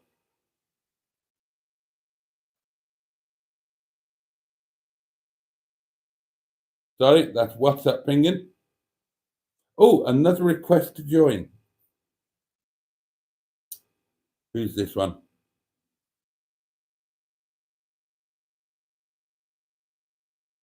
Lloyd Annoyed. Oh, okay. Accepted. Another happy member of our WhatsApp crew. You'll love it there. You'll love it there, because I'm hardly there. It's all the good bits without having to put up with me. Where did I get to? Oh, I was talking about it. Yeah. And when I actually turned up to the guy's house, massive posh house, and I'm thinking, brilliant. So this is going to be the real deal. They'll have looked after it. It's going to be in great condition.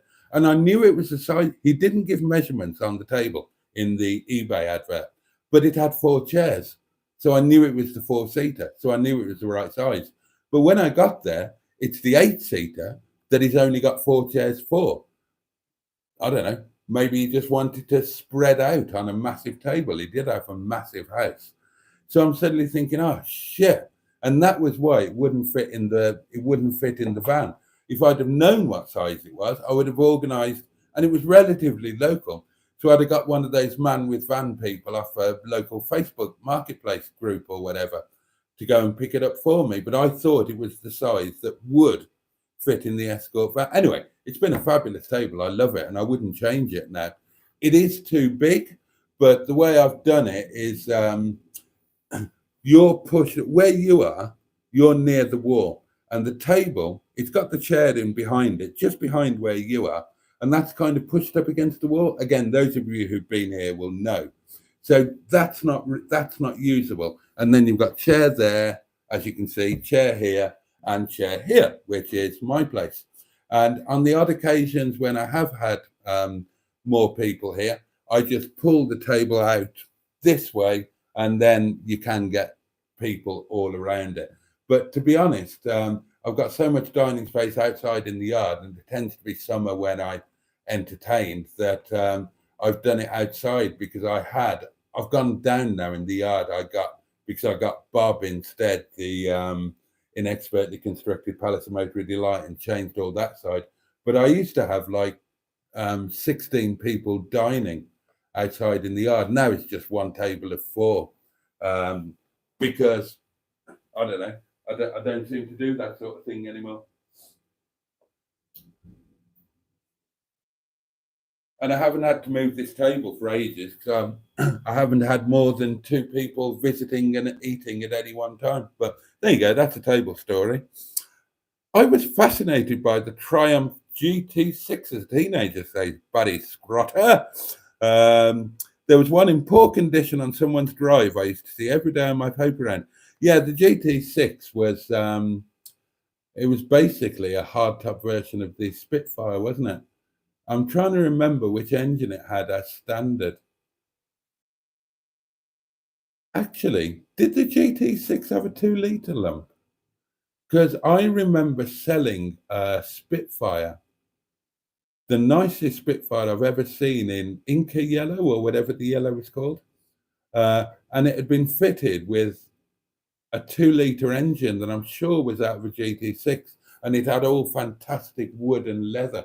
Amazing thing. Driving an MGF on UK road trips is something I've always wanted to do. So I've got to work hard. Have to work hard whenever I see one for sale. I utterly recommend them. I think they're the most fun you can get for your money anywhere on the road. I think they're amazing. I adore mine. And I don't understand why any car or driving enthusiast on a limited budget wouldn't have one. Because you can buy an absolute corker for under £2,000. And what have you got? You've got a well-engineered, reasonably well put together, mid-engined, rear-wheel drive sports car, convertible. What's not to love about that? What's not to love? And they're a fabulous thing. I absolutely adore mine. And as I say, more people should have them. And oh, it's wine o'clock. Happy days.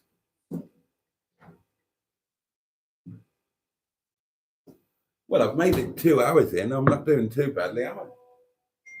Oh, hello. Oh, thank you.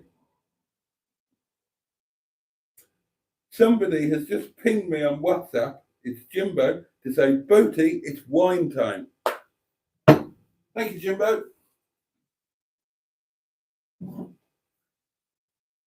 See, that's what I love about you guys. You remind me to put the wine in to freeze. Well, you remind me to put it in to chill. You remind me to get it out before it's frozen. And you tell me when it's time to pour one. I've bloody well earned this. Not as much as the people that I work with, but I've earned it nonetheless. I've earned it just for getting my ass out of bed at that time in the morning.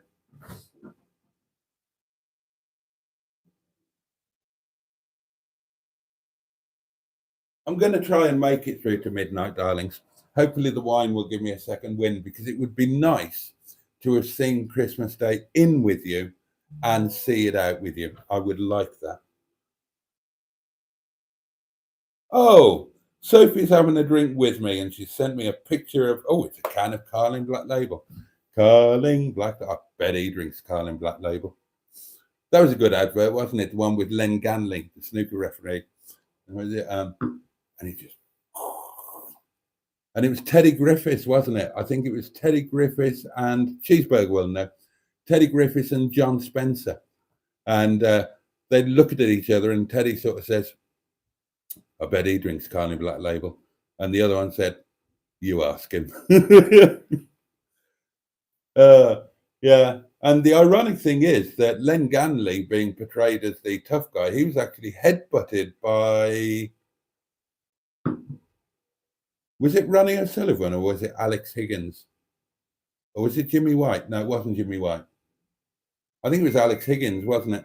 I think Higgins dropped the nut on him.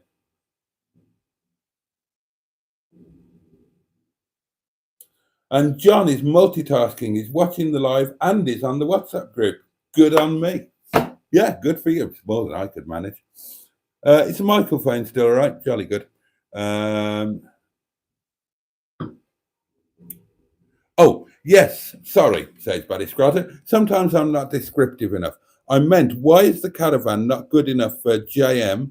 Or is it because you're meeting in the middle somewhere? Yeah, the plan was, Barry, I'm going to have to give away some secrets here, aren't I? Right, okay, you're not allowed to tell anybody, all right? Not that because it's my secret or even Mustard's secret, but it's James's secret. The plan was we were going to go somewhere down there to meet him. But the plans have now changed. James needs to collect a car. That's all I'm going to say about that. I know what car it is. I'm not going to tell you. Not unless you're with me in person and you get me drunk. So, as happened before when he collected the car, he asked if Mustard would be interested in taking him because he's got to collect the car from quite rural Wales, North Wales, on the coast actually. And it's a nightmare getting there by train, especially so Mustard is going to go down and pick him up from home. He hasn't decided yet whether he's going to set off at 4 o'clock in the morning or James has invited him to come down the night before and stay the night with him or with them, James and his good lady. He hasn't decided which of those he's going to do. I'm not going down with him, by the way, because I'm working the night before. So I couldn't go down the night before and I couldn't get up at 4 o'clock in the morning. So not an option for me to go. But Mustard's going to go down and pick him up and take him to pick this card up in Wales. And I will meet them somewhere in between James and Wales. And we will do lunch there. But bear in mind, this is going to be a filmed lunch. So I need to find somewhere. And I've had a look on the map at what their route is likely to be. So I think actually somewhere around the South Birmingham mark is going to be and I'm not saying that directly to Mark, somewhere about the South Birmingham region is what I mean. Or maybe Never Eat Shredded Wheat or somewhere west of Brum.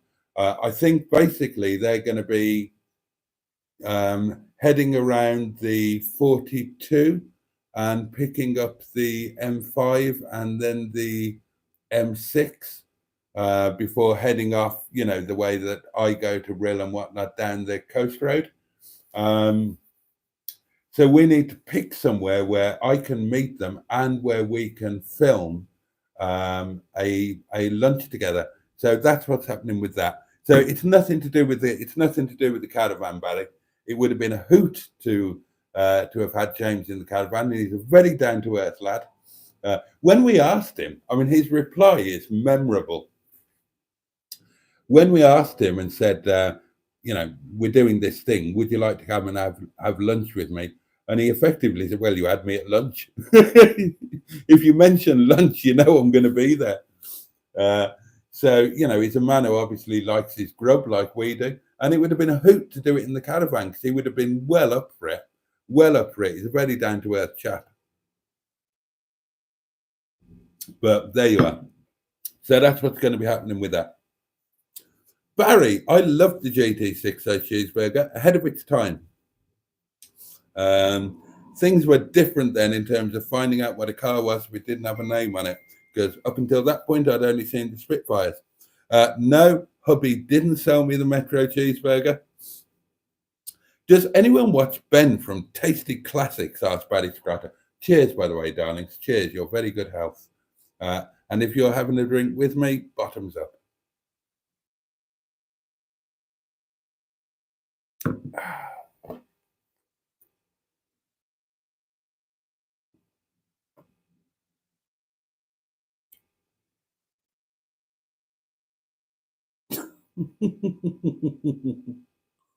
Oh, God. Oh, dear. I reckon, does anyone watch Ben from Tasty Classics? I reckon Boaty and Mustard should do lunch with him. I'm not sure they're familiar with Ben, though. I'm not. I've never heard of Ben or Tasty Classics. FYI, Boaty, says Pingu. That's right. I was blocked from the Hub Nut fans group on Facebook, not a live thingy. Well, in that case, we can't fall out with hubby over it because he doesn't run it. It's not his group. Somebody else just set it up. So it was a bit unfair of us to declare war on poor old Ian, really.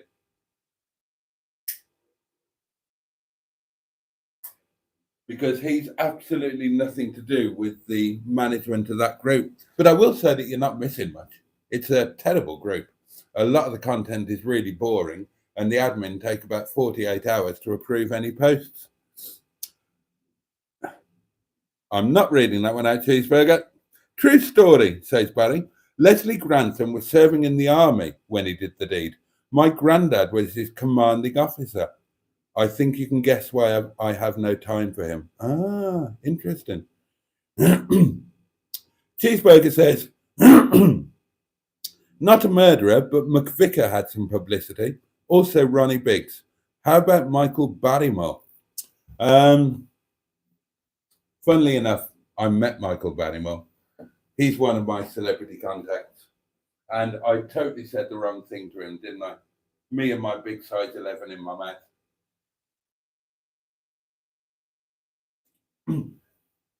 It was about, it was about 6 weeks ago, maybe 2 months.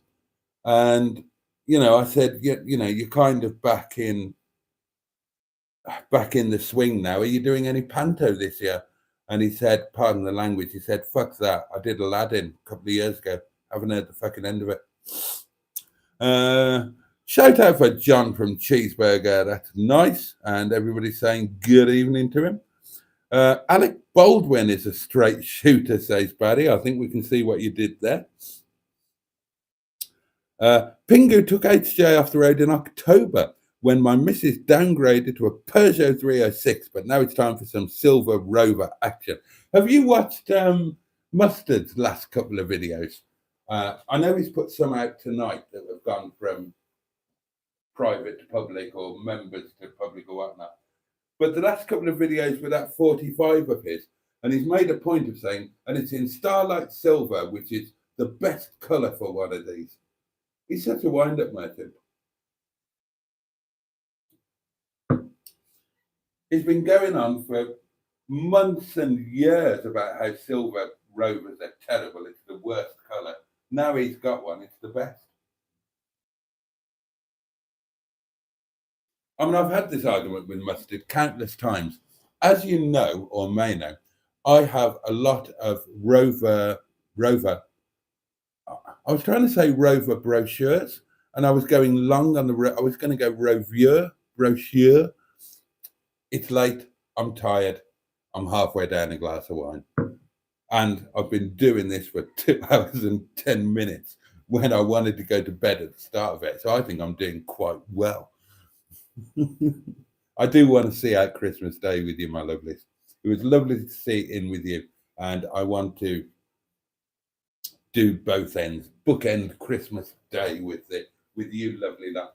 What was I talking about?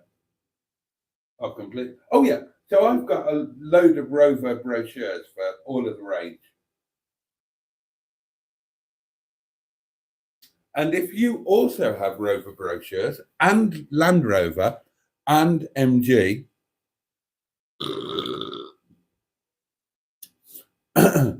I could go up and get them to show them to you. Can't be asked. Climbing the stairs, my legs hurt. But the one thing that they've got in common across the range of brochures, the cars, the main feature cars in every single brochure for every single model are silver.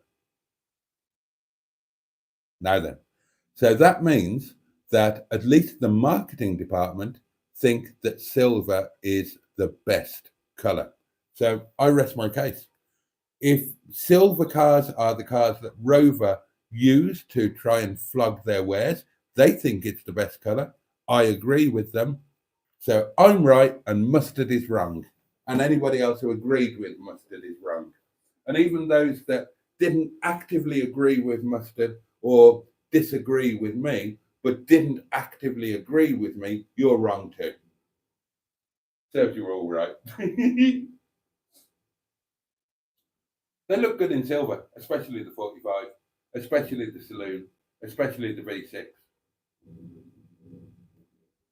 Oh, and if you're wondering, of course, the new car, which can now officially have a name. So we've got 48 minutes of live stream left. You know my ideas for the name for the new car. What do you think? Do you have any suggestions? Somebody suggested Jerry because the registration is JRY, and I should name the next one Tom. But any other ideas? I may be getting behind on the comments. I'm back, says Joe. Now EastEnders was insane. Proper woman power. 2 men killed by a bunch of women. Fucking hell, is this EastEnders or some kind of... Dear me. Okay. Oh, I bet Pat Butcher was the ringleader. With those rings, she could take she could take 2 men out with one blow of her nose. Skick says, are you looking for some full-time fanny next year, Boaty? Good question, Skick. No, not actively. No, not actively. But if anything comes along, fine. I don't really have time. And I mean, and that's the thing, full time. You know, do I want a full-time missus? Don't think I do, really. What I would like, ideally, would be not a permanent, but not full-time, female best chum that I did things with, went on road trips with, had lunch with, podgered occasionally, had days out with. So I would like a permanent one that I liked very much and who didn't mind me too much. I wouldn't want them full time, as in living with them permanently. Wouldn't fancy that at all. So yeah, I would be up for that, but I haven't got the time or inclination to chase it, to be honest. I mean, I don't really have time, and life is pretty good at the moment. And that would mean there's no part of my life that I want to give up. I'm not giving up the restaurant. There's going to be exciting things happening there, especially after my business meeting today with Bishnu. I'm tied to Bish. I choose to be tied to Bish for the rest of my working life. And there are exciting opportunities. He's looking at going in a different direction and he wants me to go with him, and I'm happy to. And I think it makes good sense. It won't be instead of the existing restaurants. It will be alongside, but it's a really different kind of thing. And I'd like to be involved in that. So yeah, and I don't want to risk losing any of my life. So Plus, let's face it, to be brutally honest, now, the one thing I've never had any difficulty with in my entire life has been attracting women. Never had a problem with it. But now, you know, let's face facts. I'm an old fat guy with half of my teeth missing. You know, what realistically, it's going to be a struggle now. Looks aren't everything. I know that. And I'm fun to be around and, you know, reasonably charismatic and whatnot, but it's a big stumbling block.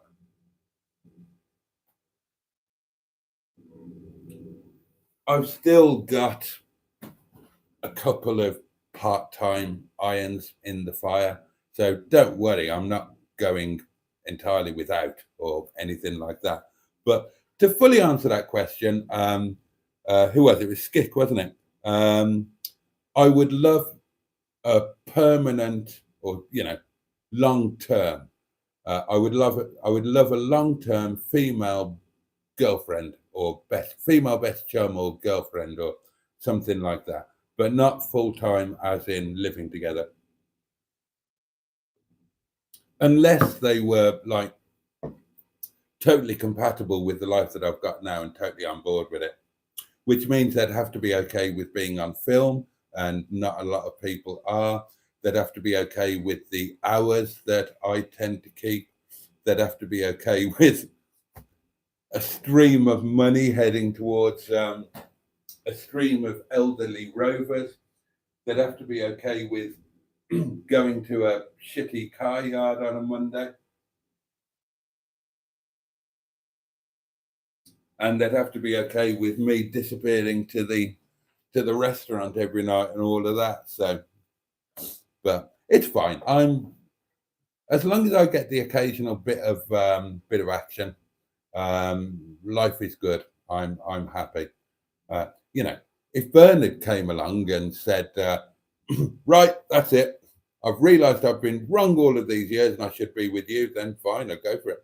If Boo came back and said something like that, fine, I'd go with it under slightly different circumstances. But yeah, no. So yes and no. Well, I don't know. I probably answered that.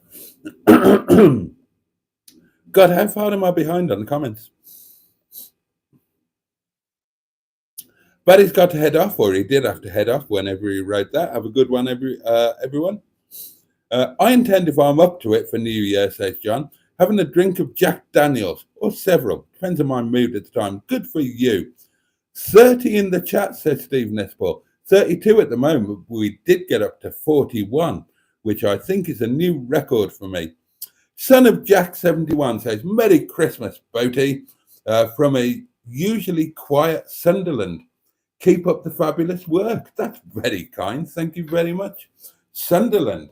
Now, talking of YouTube channels and lunches, there's somebody around Sunderland that I would like to have lunch with. Blot, whatever his name is. Chris something, isn't it? From the Blot Outdoors show. I enjoy his videos very much.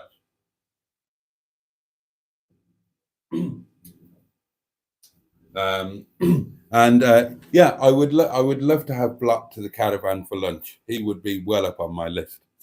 But thank you, son of Jack 71. Does that mean you're the same age as me, born in 1971? Or are you the son of somebody who was born in 1971? In which case you're a lot younger than me. Simone says, night everyone, I'm shattered. Good night, Simone. Bless you. Thank you for being here. Thanks for joining in. And I hope your Christmas day was okay. I know it's not been brilliant. You might not be here listening to this, but I hope it was okay. I hope you survived it. Some people, Christmas Day or Christmas in general, it's about surviving it, you know? Oh, that's nice. Oh, good question, Pingu. Asking Simone how a cottage pie was. I forgot to ask. That's rude of me. Video title says cheeseburger. Oh, and it's now 20 past 11, and I'm just reading a comment saying, Boaty, it's wine time. So that's from Jimmy Quinn. I'm 20 minutes behind in the comments, And that's why you pinged me on WhatsApp to tell me to pour a glass of wine. So bless you, Jimmy. Thank you very much. Video title, Right Said Fred. I'll read the table and getting it in. Oh, right said Fred. The GT6 had the Vitesse 6-pot, says Mark, Bad Books. Andrew says, hi everyone, am I late? Hope you all had a wonderful day. Barry says, now I haven't driven an MGF since they were in production, the pre-facelift. Did they sort the front end lift out on the newer ones, or was that a mod? I didn't know they suffered from front end lift, to be honest, so I can't answer that question. I would imagine it was sorted.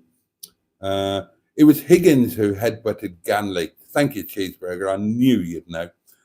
I just noticed that there's a blue star next to my name, says Andrew. Has someone done something nice for me? And thank you for whoever gave it to me. Yeah, we've had 10 channel memberships gifted during this live. So again, thank you very much for those. I love channel members. It makes me, oh God. Oh.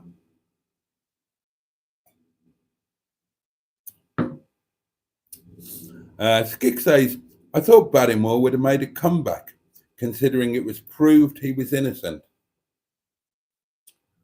Gosh, was it proved that he was innocent? Or was it proved that it couldn't be proved? I don't know. I honestly don't know.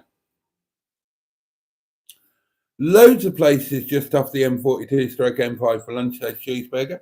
Yeah, but it needs to be somewhere that won't mind us filming and that will have a quiet enough spot so that we can film. I mean, I can use microphones. I can put a couple of microphones somewhere in the middle of the table, but it still needs to be somewhere relatively quiet and peaceful. Joe says it super confused me that he, meaning Mustard, uploaded old videos as Eric was still alive and Alfie was in the yard. Bloody hell, that is going back a bit. Dear me. And Barry says, yeah, Boaty, when he said Starlight Silver, I did laugh. James Wilson is with us. And Cheeseburger says, I suggested Jerry and alternatively Master Bates for the Metro. Master Bates. Yeah, that's right, you did. Silver really does hide the dirt well. I will say that, says Barry. Andrew says, what you need is an inflatable lady. Yeah. The last time I bought one of those, she kept losing air. I took her back. to the shop where I bought her and said, bloody thing's no good. It keeps going down on me. And the guy said, fucking hell, if I knew that, I'd have charged you extra. It's an old one. And Cheeseburger says, Andrew, the deluxe model has real hair. So, yeah, that is a Not the 9 O'Clock News reference. Can't have too many of them. Silver is the true colour for any cars, insists Pingu, given the bodily materials they are made from, in my opinion. Disclaimer, may turn brown after a couple of weeks. True, Pingu, says Barry. Cheeseburger asks Andrew, can Boaty afford the deluxe model? No, I can't afford anything. And Andrew, he can't afford a digital watch. He will explain. Yeah, it's the Not the 9 O'Clock News with the ancient judge. Somebody's up on a charge of theft, shoplifting, whatever it was. And the barrister is saying it. And he's also accused of stealing a digital watch. And Rowan Atkinson plays the judge, and he said, a digital watch? What on earth is a digital watch?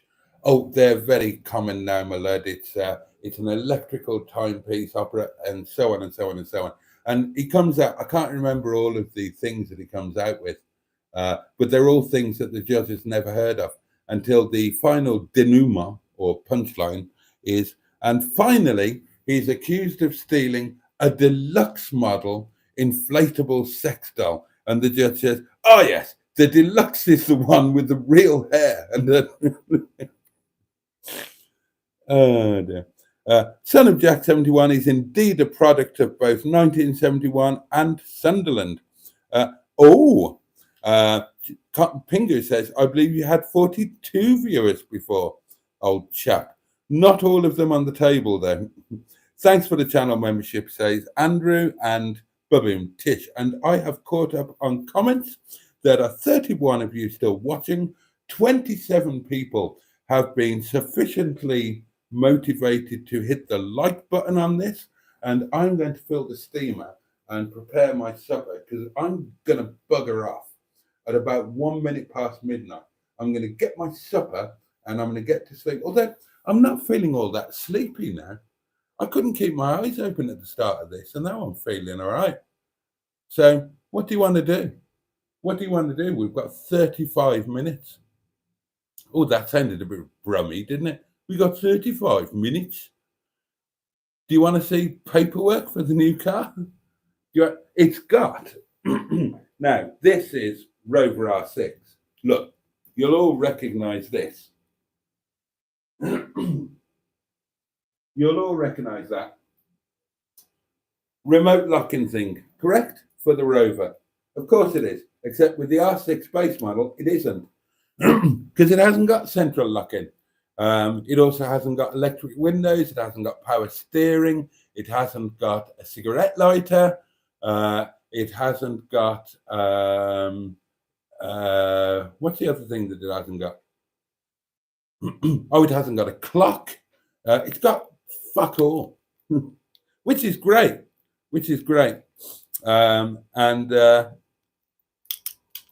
So yeah, so on that, this just operates the alarm, and I've had the alarm going off because it arms itself. Even when you don't lock the car, it arms itself.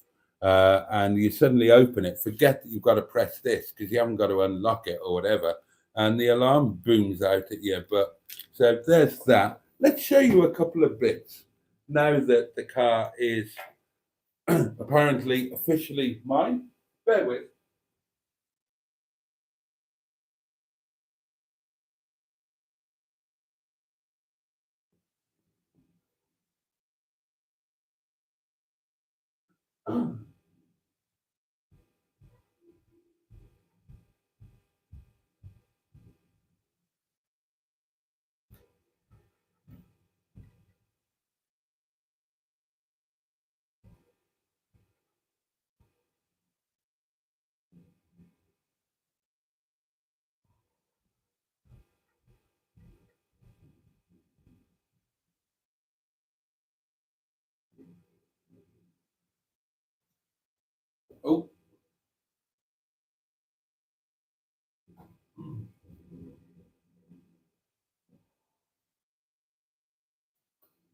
Oh.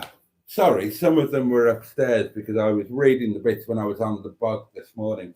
I had to Sophie says, so glad it's not snowed this year. Well, it has snowed this year, Sophie. It snowed quite a lot this year, early in the year, back in Jan, Feb, March. And it snowed in November and December, here anyway. Maybe not where you are. Has anyone ever said, Skick, why these head gaskets keep going on the Rovers? Because the design means, Skick, that they don't endure bad maintenance.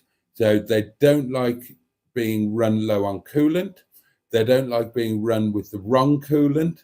And most of all, they don't like being revved over 3,000 RPM until the oil, not the coolant, until the oil is at full operating temperature. Follow those rules. Keep your eye on the coolant. Check it very regularly. Use the correct coolant in the correct amount, and never, ever, ever rev the car over 3,000 until the oil is at full temp, and you won't have a problem. So that's that sorted. Keep going, Boaty, says Sophie, and show us your metro, says Pingu. Not the 9 o'clock news was on the TV years ago. I can just remember snippets of the show, Andrew. You need to keep the Rover off the salty roads. head gasket. Good question, Cheesy. Not sure about the head gasket. Is the 1.1 as prone as the rest of the K series?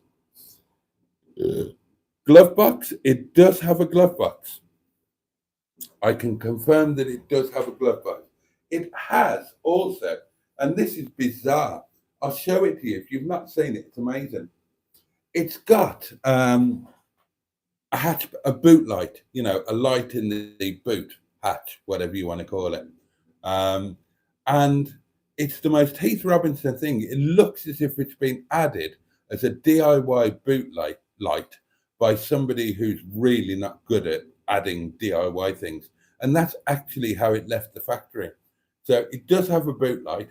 Oh, and I'll tell you what, amazingly it has, that for such a poverty spec card it shouldn't have. It's got intermittent wipers, but it's only got them because it's using the stalks from the 200. The last Metros used stalks from the Rover 200 and seats.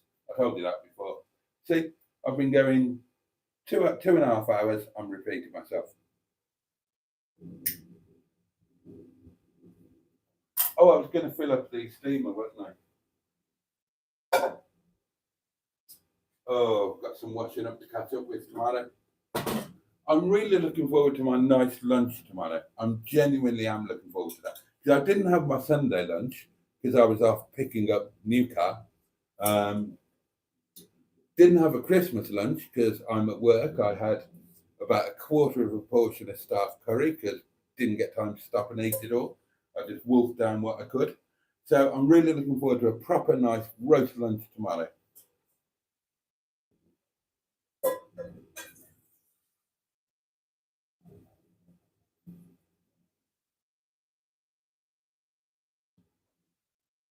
And I am now just filling the steamer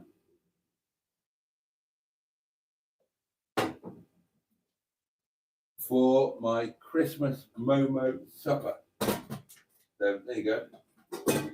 I don't need both tiers, just one will do. It's only me. So that can go in the cupboard. Jolly good. So that's all ready to go.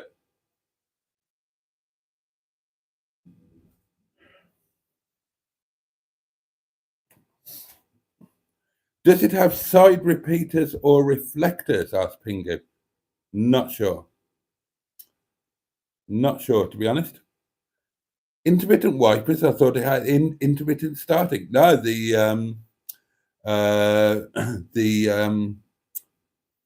God. Starting is brilliant. It starts beautifully.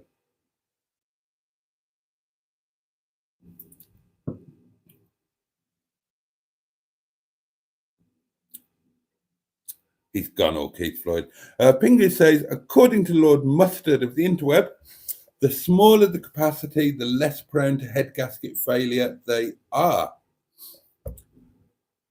But I thought the V6 wasn't prone at all, really. Oh, maybe I'm wrong. Right, okay. So we have got, who remembers these? A Haynes manual. Isn't that fabulous? That is great. I shall really enjoy having a leaf through that. So that's good. I haven't properly looked at this myself, by the way. I literally just had a quick glimpse today on the bug. Logbook, I'm not showing you that, obviously. I mentioned the invoices that were there. That's those. Oh, there's more stuff in here. Let's have a look at that. There is there's an original. There's an original second bendy spare key, an original, and look at the condition of that. You know what these go like. That's beautiful. An original alarm fob and the original key thing with the number on it. So that's brilliant. I don't have to worry about getting one of those sorted. Those can go away. Obviously, this is going to get a folder all of its own. Oh, yeah. Yeah, baby.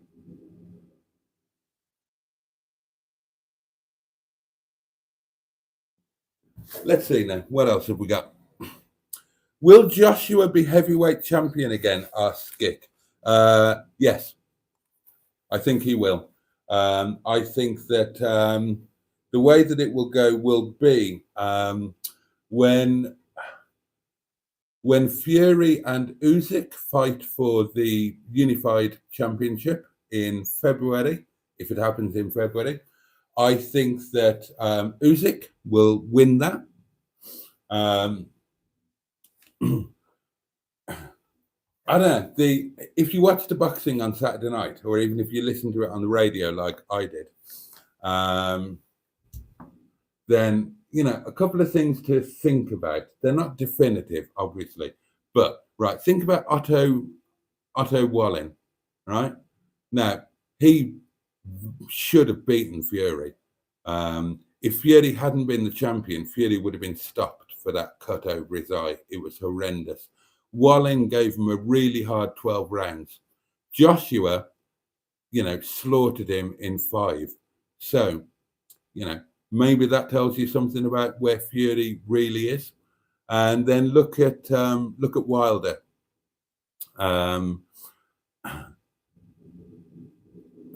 Now, okay, Wilder's been out the ring for a couple of years, admittedly, but 3 hard fights with Fury where he gave Fury all of the trouble he could handle and more. But then Big Joseph Parker made him, totally outclassed him, won every single round. So again, just how amazing is Fury. Johnny Nelson said, and he never pulls his punches, Johnny Nelson. Well, he did in the ring until he fully established his confidence, and then he was unbeatable. He was as close to being unbeatable as any fighter ever has been, was Johnny Nelson. Took a while to get there. He had a terrible record. Amazing life story, by the way. A man I would love to meet. And he only lives up the road from me as well. I'd love to meet him. I'd love to have him for lunch. Not, eat him. I'd love to have him with me and mustard for lunch, or just me.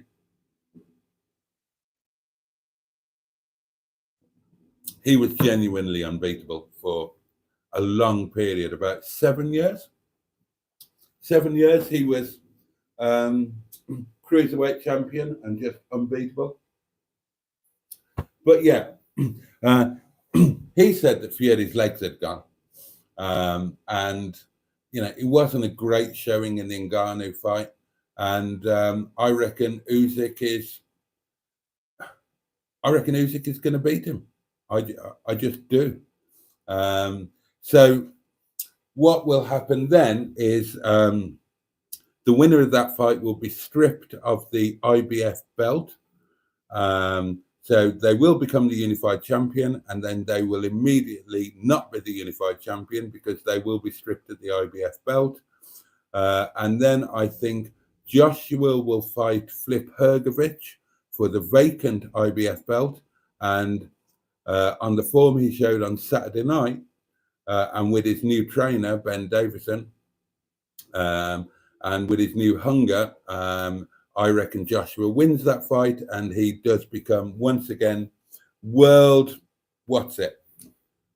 heavyweight champion. Haynes Manuel, hope you never need it, says Shrewsbury. Thank you. What size tyres does it have fitted? I think they're 13s, but obviously Metro tyres were metric for a period and are, almost unobtainium. I think these are standard, so I think they're just standard 13, whatever they are. KV6 is a different kettle of halibut. Boaty's WhatsApp looks fun, says Dave. I hope it is. Right, let's have a look through this paperwork here then, shall we? What have we got? Honest John Classics. Okay, this is just this is just a review or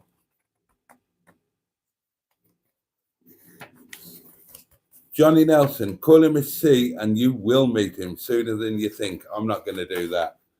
I mean, you know, apart from the fact that he beat 7 bells out of me, he's a nice guy. Nelson is right about Fury, and I think AJ's passed his best as well. Yeah, but it was a good performance. It was a better performance on Saturday night, wasn't it, from AJ? I mean, he probably is past his prime, but I think that's mental as much as physical. With Fury, I think he's lost his speed. I think he's lost his leg speed.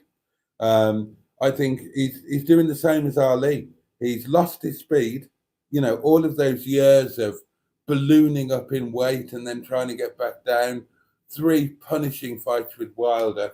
And I think he's just lost his leg speed, and he's now trying to rely on an ability to, well, he's basically trying to rely on his chin.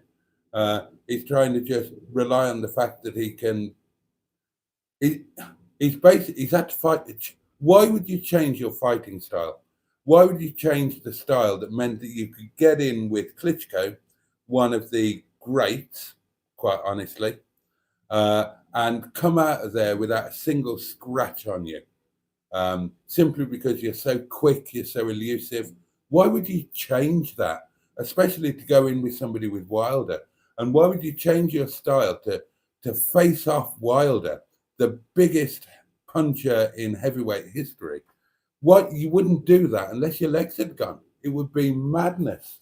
And I think Usyk might be older than Fury, but Usyk is a prime specimen. He hasn't got any of the weight issues that Fury has or has had. As far as I'm aware, he hasn't had the booze issues or the drug issues. And I think Usyk just beats him. And I think AJ has probably got a couple of decent fights left in him. Just looking through this paperwork here, this is just, these appear to be just reviews and various articles printed off the internet. So not without interest, but they don't pertain directly to the car. Let's have a look in this one. Okay, the Rover commitment handover document. So is this original when the car was new? Let's have a look at the date.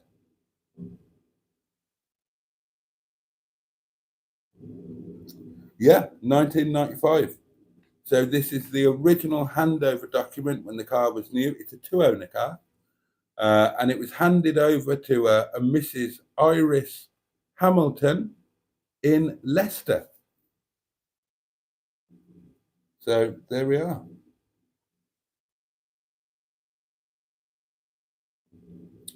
And it was sold by, God, I can't read that. Man Edgerton and Company Limited, also from Leicester. Then we've got the original warranty letter. Dear Mrs. Hamilton, blah, blah, blah, blah, blah, blah, 10th of April, 1995.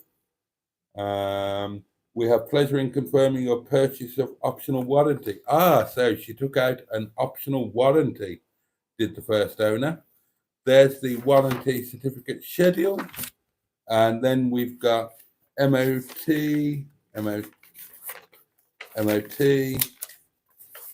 What's this one? Then we've got some MOTs. I've checked the MOT history online. It is brilliant. The car has been garaged pretty much all of its life, so it's not terminally rusty.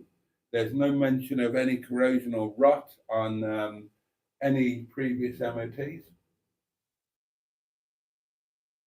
There's a little bit of surface here and there, as you might expect. I'm back. What have I missed, says Joe. Are we going through the Metro's history? We are. Would Lennox Lewis beat Fury both at their best, says Skip? That is a close call. That is a really close call. But if I had to bet my house on it, I would bet on Lewis. I would bet on Lenny the Lion. So the MOT history is brilliant, virtually faultless all the way back if you go back online. I haven't got all of the MOT certificates here, but I will go online and print them off to add to the history. It had a full service in June of this year at a local dealership, main dealership, I should add, at a total cost of, oh God, my eyes. Oh, it's terrible to be old, but better than the alternative. Get my torch out.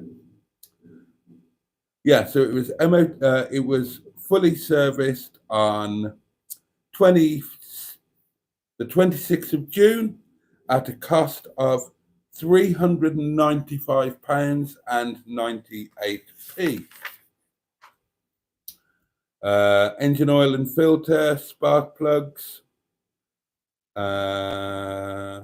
check and top up, this, that, and the other, blah, blah, blah, blah. Tire pressures, fine, lights, fine, everything fine, blah, blah, blah. So there you go. Full service in June at the best part of 400 quid. Ali would beat them both in his prime, says Jimmy Quinn. I don't think so. Lewis would have beaten Ali, I think. It is MOT. Oh, where's the MOT? Oh, I saw the MOT. I think it's in with the V5, in the middle of the V5. Have a look. Ah, yeah, here it is. Oh, and another invoice from the service. So let's see what parts it had for the service. It had screen wash, brake cleaner, ignition leads, Titan GT1 Flex. Don't know what that is. 530. So that's oil, isn't it? It had oil filter, clear grease, distributor cap, rotor arm. It had a new rotor arm, cheesy, and spark plugs. And it is MOT'd until the 25th of June next year. So that's all of that. That's good. And then we've got the handbook pack. What have we got in here? I haven't looked at all of this. We have got owner's handbook, Inter Entertainment. It has got the original gramophone, which is a very period. No, it's not that one. Let's see if I can find the actual one. Oh, it's that one. Yeah, it is the R652. Is that the one?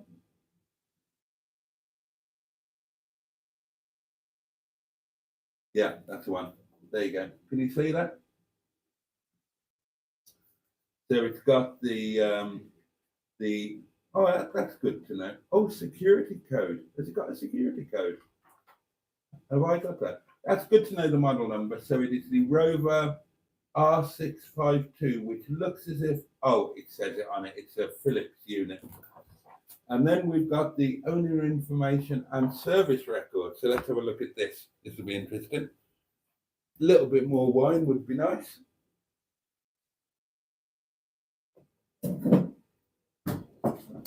Just check the owner. Oh.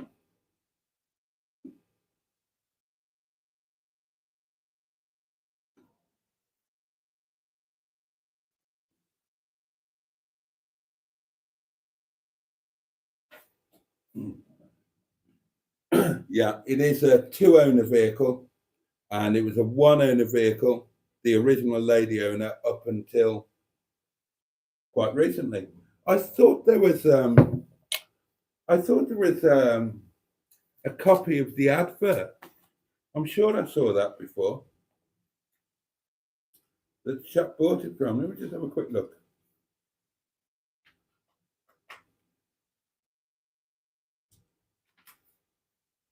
I'm sure that was in there when he brought the card up to show me, but I can't see it in this lot. Maybe he decided not to include that.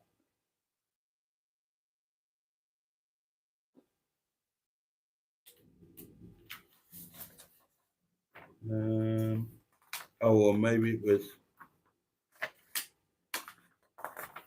not in there.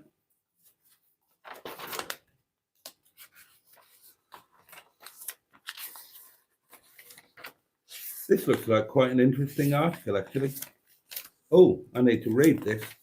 This looks like a really in-depth article on Metro history with sales figures and all sorts of things that's been printed off something or other. And yeah, I genuinely want to read that. That genuinely looks interesting. No, I don't think he threw it in the, but I did see the advert for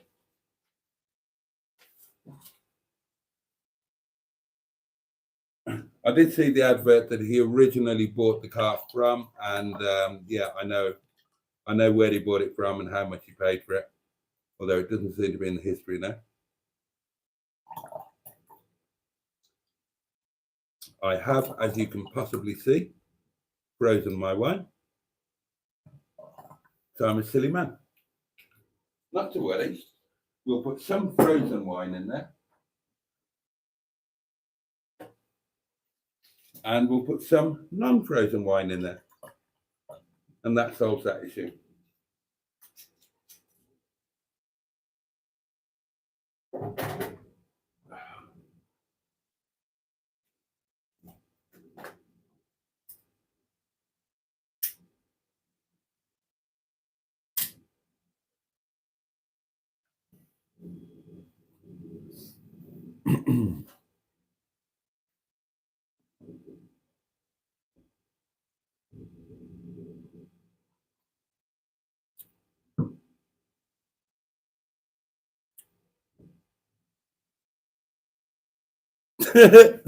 Cheeseburger.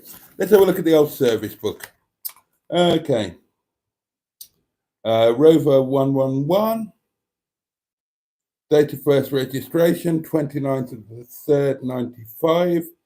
First year warranty expiry date, the 3rd, 96. Selling dealer stamp, Man Egerton and Co. Limited, 33 Parker Drive, Leicester. But of course, they had the extended warranty that we have some paperwork for. Then there's all warranty stuff, regular maintenance. Let's see if there's anything in the service record, shall we? Ah, here we go. Here we go. Oh, God. 6 month service, 6,000 mile or 6 month service was carried out on the 3rd of the 7th, 95 by Bishop and Bishop Rover approved dealership of Wigston, which I believe is in Leicestershire somewhere. And that was carried out at a mileage of 222 miles. The next service was on the 11th of January 96 by the same garage, and that was at a mileage of 592 miles. The next service was carried out on the 14th of, oh God, there's been a gap. The next service was carried out on the 14th of the 11th, 2001, or the next recorded service, shall we say. And that was carried out at Aylstone Tune and Test at a mileage of 9,544. And then there's another massive gap until 23rd of October 2018 by Something Motors Mobile Mechanic, Leicester number, at a mileage of 19,362. And it had oil, filter, plugs, and fuel. Next service, 5th of March 2020 at Walker's Tyre Services in Leicester, mileage of 20,586. And then the most recent service is stamped up in the book, and that's 26,623, mileage 21,560. So that's not bad, is it? That's not bad at all. And then what else we got here? There is recommended lubricants. Well, we don't need recommended lubricants. We've got our own, haven't we? Mr. Boaty's Pottering Lube. All you need. Oh, what else is in here? Oh, another MOT test.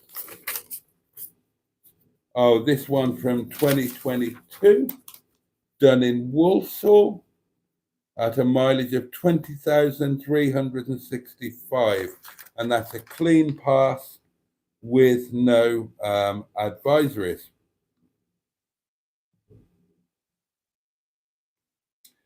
Oh, and there's another service invoice here from 2022 at a mileage of 20,363. So this will be in the previous owner's ownership, and it had oil and filter change, and also plugs, rotor arm, distributor cap. God, and these were then done again in like 8 months later or less. And also 4 new tires, or tires, according to this, and open brackets, out of date, close brackets. So there you go. So it had 4 new tires, like less than 2,000 miles ago and 1 year ago. It's serviced up to the hilt. That's got to be good, hasn't it? And it's a 22,000 mile car. What's not to love about this? And then we've got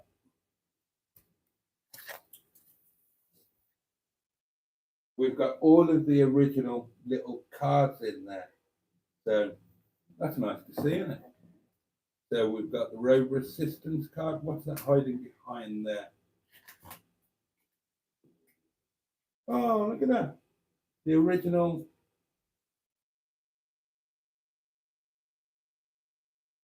That's nice to have, all nice to see.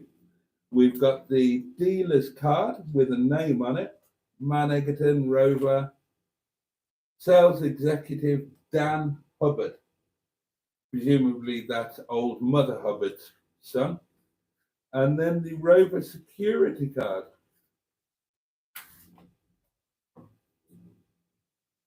And that's got the radio serial number and the radio. So it's got everything. It's got all of its paperwork. All original paperwork, stamped up service history. That's got to be good, hasn't it? Oh, that's lovely to see. Original, and the original handbook and everything. The original spare key, the original spare alarm fob. What a little perler. What a little belter. I can't wait to do the video tomorrow now. And then at some point, not too far away, to do a proper test drive and review on it. Walk around for the views, don't you know?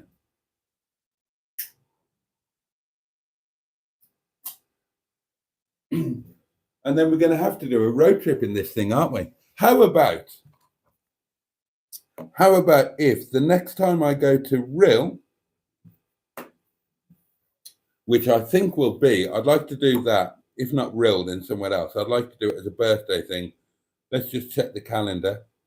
Right, so Monday.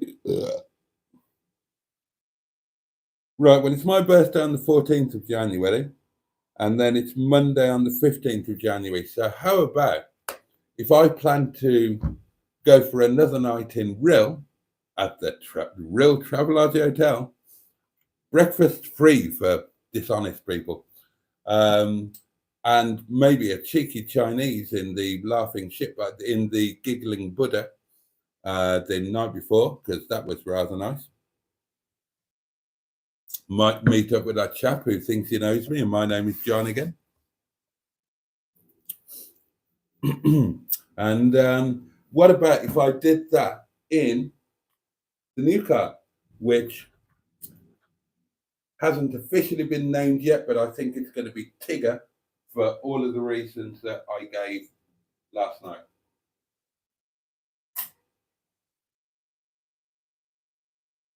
And on that note, darlings, we've done it. it is midnight. It is now no longer Christmas. So thank you for spending so much of your Christmas with me. And it's now time to say your good night, because 3 hours of live in after what I've done today. Bloody hell. And bless you all for putting up with it. And let's just read the last of the comments. Pingu says, surely your metro should be called Lewis, as the son of Mrs. Hamilton. Oh. Ah. Now then. Oh, yeah. Oh. Yeah, I'd only gone down the road of putting in a Lisa reference, but I like that. I like that. Lewis Hamilton. I like that, Pingu. Right, the naming is not official yet. We're going to wait. Maybe I need to drive it again before we come up with a name, but I do like naming cars as a nod to the original owner, as you know. And I do like Lewis Hamilton. And that's, I know most of you don't like Lewis Hamilton, but I do. And he came from very humble background, didn't he? And he's a brother. Sorry, I know I keep doing the black heritage thing, but it's true, so why not? Maybe Lewis Hamilton. What do you reckon, guys? Lewis Hamilton. I really like that now. He's more of a Lewis Hamilton than he is a Tigger, isn't he? Lewis Hamilton. I love that. Oh, I think that could be it. Unless something better comes along, darlings, I think that could be it. I think that car could be called Lewis Hamilton. And jolly well done to, Pingu. Jolly well done to Pingu for coming up with that. Get it wax old, mate. Preserve its life even more. Good shout, Joe.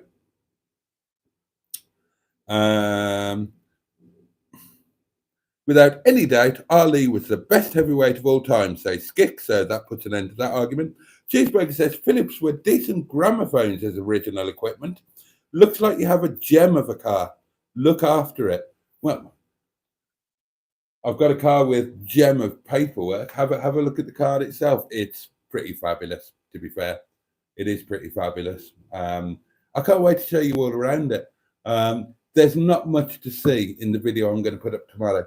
There's just a quick, very, very quick walk around it and a very quick glimpse inside because it was howling windy. I was having to shout into the phone. So most of the video is just the drive home, and all you can't see the car. You can just see the road, although I'm talking about what's going on. You can hear it. So I will put you'll see loads of it. We'll have a good up. Now that we know that we're okay, that we're going ahead, that all of the unpleasantness has passed, we can properly get on with enjoying it, can't we? He does have a keyring, a Rover keyring. That didn't come with him. This keyring was on Barney, but he didn't start life on Barney. It came on, the Rover keyring came on one of the cars we bought. I can't remember which one. And I just nicked it. It went on Barney. And now it's on Lewis Hamilton. There you go. I can't say Tigger. I can't say Anal Queen. I'm calling him Lewis Hamilton in my mind. So I think that might stick. I need another key ring for the spare. Don't think I've got one knocking about.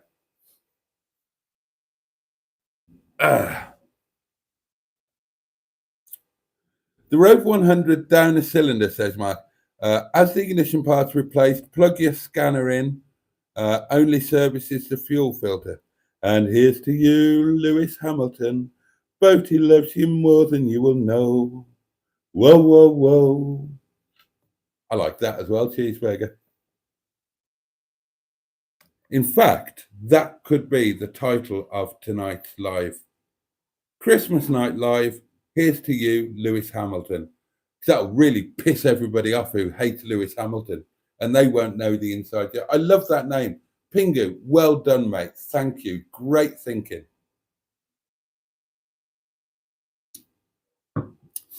I got the daughter a Rover 100 Knightsbridge, says Jimmy Quinn. It was a nice little car. It had full cream leather. Very smart. Fuel filter's a good shout. Boxing Day, says Cheeseburger. Oh, it is now, isn't it? It is Boxing Day. Happy Boxing Day. And we're talking about boxing. An Italian tune-up will help with the low mileage short journey car, says Pingu. Also, those ECUs are the learning type, so adjust to the way it has been driven most recently. I thought the ECU wasn't actually original. When I show you the engine, you might already be familiar with it. But the engine is tiny. And the ECU is a bloody big lump of thing propped up right in a prominent position. God, it would be easy to change. But that is a jolly good shout. Yeah, good shout, Pingu. I need to take it out for a good drive. Give it a. You'll see in the video that on a straight road, on a level road, it pulled quite well. But then on the speed bit coming back to the cottage down the main road, you've seen it in a million different cars. When you go through it goes from a 50 to de-restricted, but I'm normally doing about 30 when I hit the de-restricted bit, and then I floor it, and then I normally back off when I'm doing a ton. Well, in this, it's slightly uphill, and I only just got it to 60 before I had to brake to turn left for the cottage, and that's about 2.5 miles. So it took about 2 miles to go from 30 to 60. And you'll hear me in the video going, that's 50, 51, 51 and a bit, 52. Maybe I'm not driving it right. I'm terrible with the 1.4. I'm always in too high a gear. I'm used to cars with torque, I think, and sometimes I just forget that they thrive on revs. So a 1.1 is going to be even more like that, isn't it?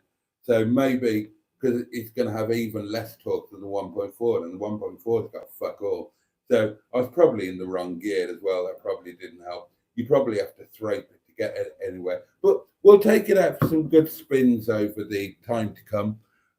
Tomorrow I'm probably going to be too knackered, and I'm going to cook a nice lunch. But then we're getting a bit more back to normal. So we'll have a proper play with it, and I'll show you more of it.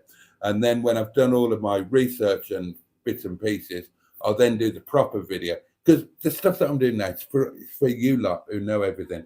But I'll do a proper video like I did on Boo and on the Jaguar, that's just designed to get views, basically, and earn new subscribers. So, Merry Christmas, everyone, says GUU. Jimmy says, Boaty, are you 60 in January? No, I will be 53 in January, and that's bad enough. It's a lovely car, Jason, says Joe, and glad you've bought it. Well, I'm glad I've bought it, and I'm glad I'm being allowed to keep it.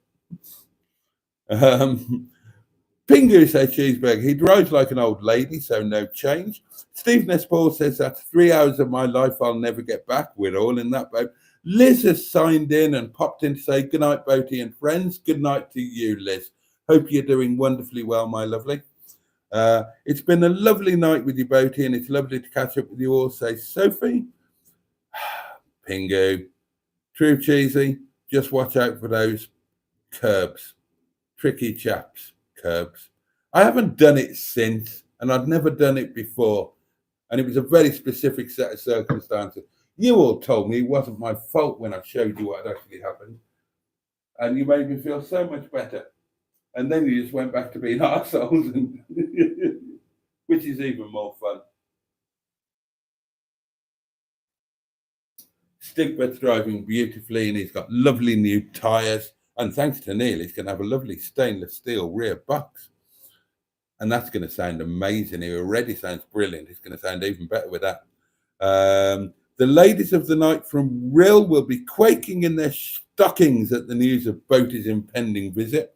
Are there any ladies of the night in Rill? I mean, there'll be God, I can't remember her name. God almighty, I stuffed her and I can't remember her name, the first one.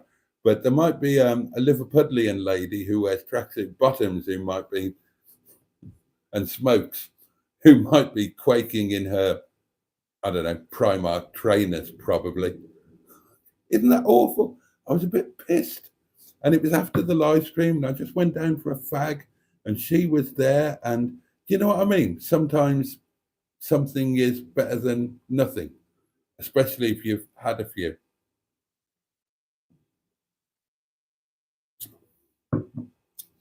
Don't talk to me about curbs, says Barry. Sir Lewis Hamilton of Tiggerland. Oh, that's a possibility, isn't it?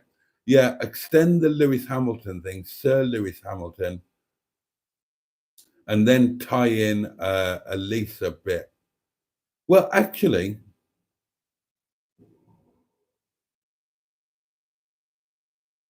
if not specifically Lisa, then where we lived, Rockbear, Exeter, Sir Lewis Hamilton of Rockbear, or Sir Lewis Hamilton of Exeter, something like that. And then we'd just call him Lewis or Lewis Hamilton. That could be a go. Good night. Hope you all had a lovely Christmas, and it's a shame Christmas is over.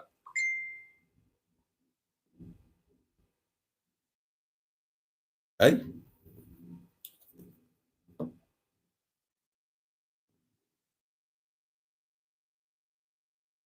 Neil has scrapped his ZT and has put a new stainless steel back box on it, and he saved it. When he sent it in, he put the old one back on, and he saved the stainless one for me. Getting crossed wires there.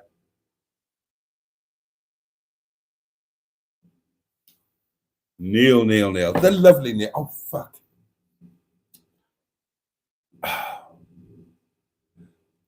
You can't call it Lewis Hamilton, says Cheeseburger. It'll start chucking its toys and taking the knee. I want it to take the knee. I was a big fan of taking the knee and the whole Black Lives Matter thing because what time is it? Oh, it's time I went. When you've been on the sharp end of racist abuse, that kind of thing. Okay. When you've been on the sharp end of racist abuse, that sort of thing really hits home. And my mother, who was obviously not white, was not white at a time when it wasn't okay to be not white in England. No blacks, no Irish, no dogs on doors of boarding houses and things like that. And my mother was more than once refused service in a pub in England for being the wrong colour in the late 1960s. And that happened a few times. The last time it happened that I'm aware of was at a pub. Cheeseburger, you'll know this one. It was at a pub in, what was it called? Cheesy. You go out of Redditch, you go to, what was it called? Right, Cheesy, help me out here. Dual carriageway towards my showrooms.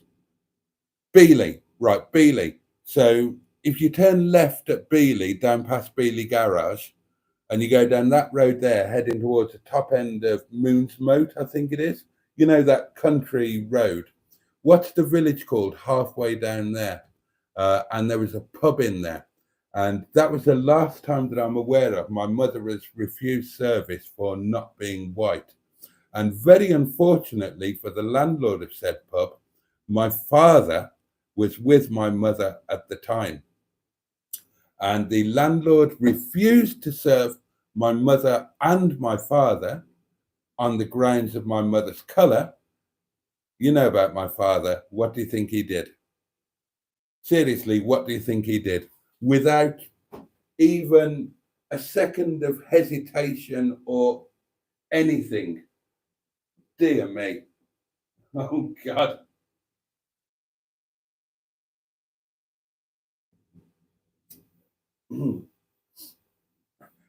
Yeah, that was not a wise move by the landlord of said pub, because my father would normally would give a warning, only ever one warning, but he would normally give a warning. And on this occasion, he didn't. They will refuse service I'm sorry, we don't serve blacks. And my father just hit him and broke his jaw, without hesitation, without a word being said. And then they just walked out and went somewhere else.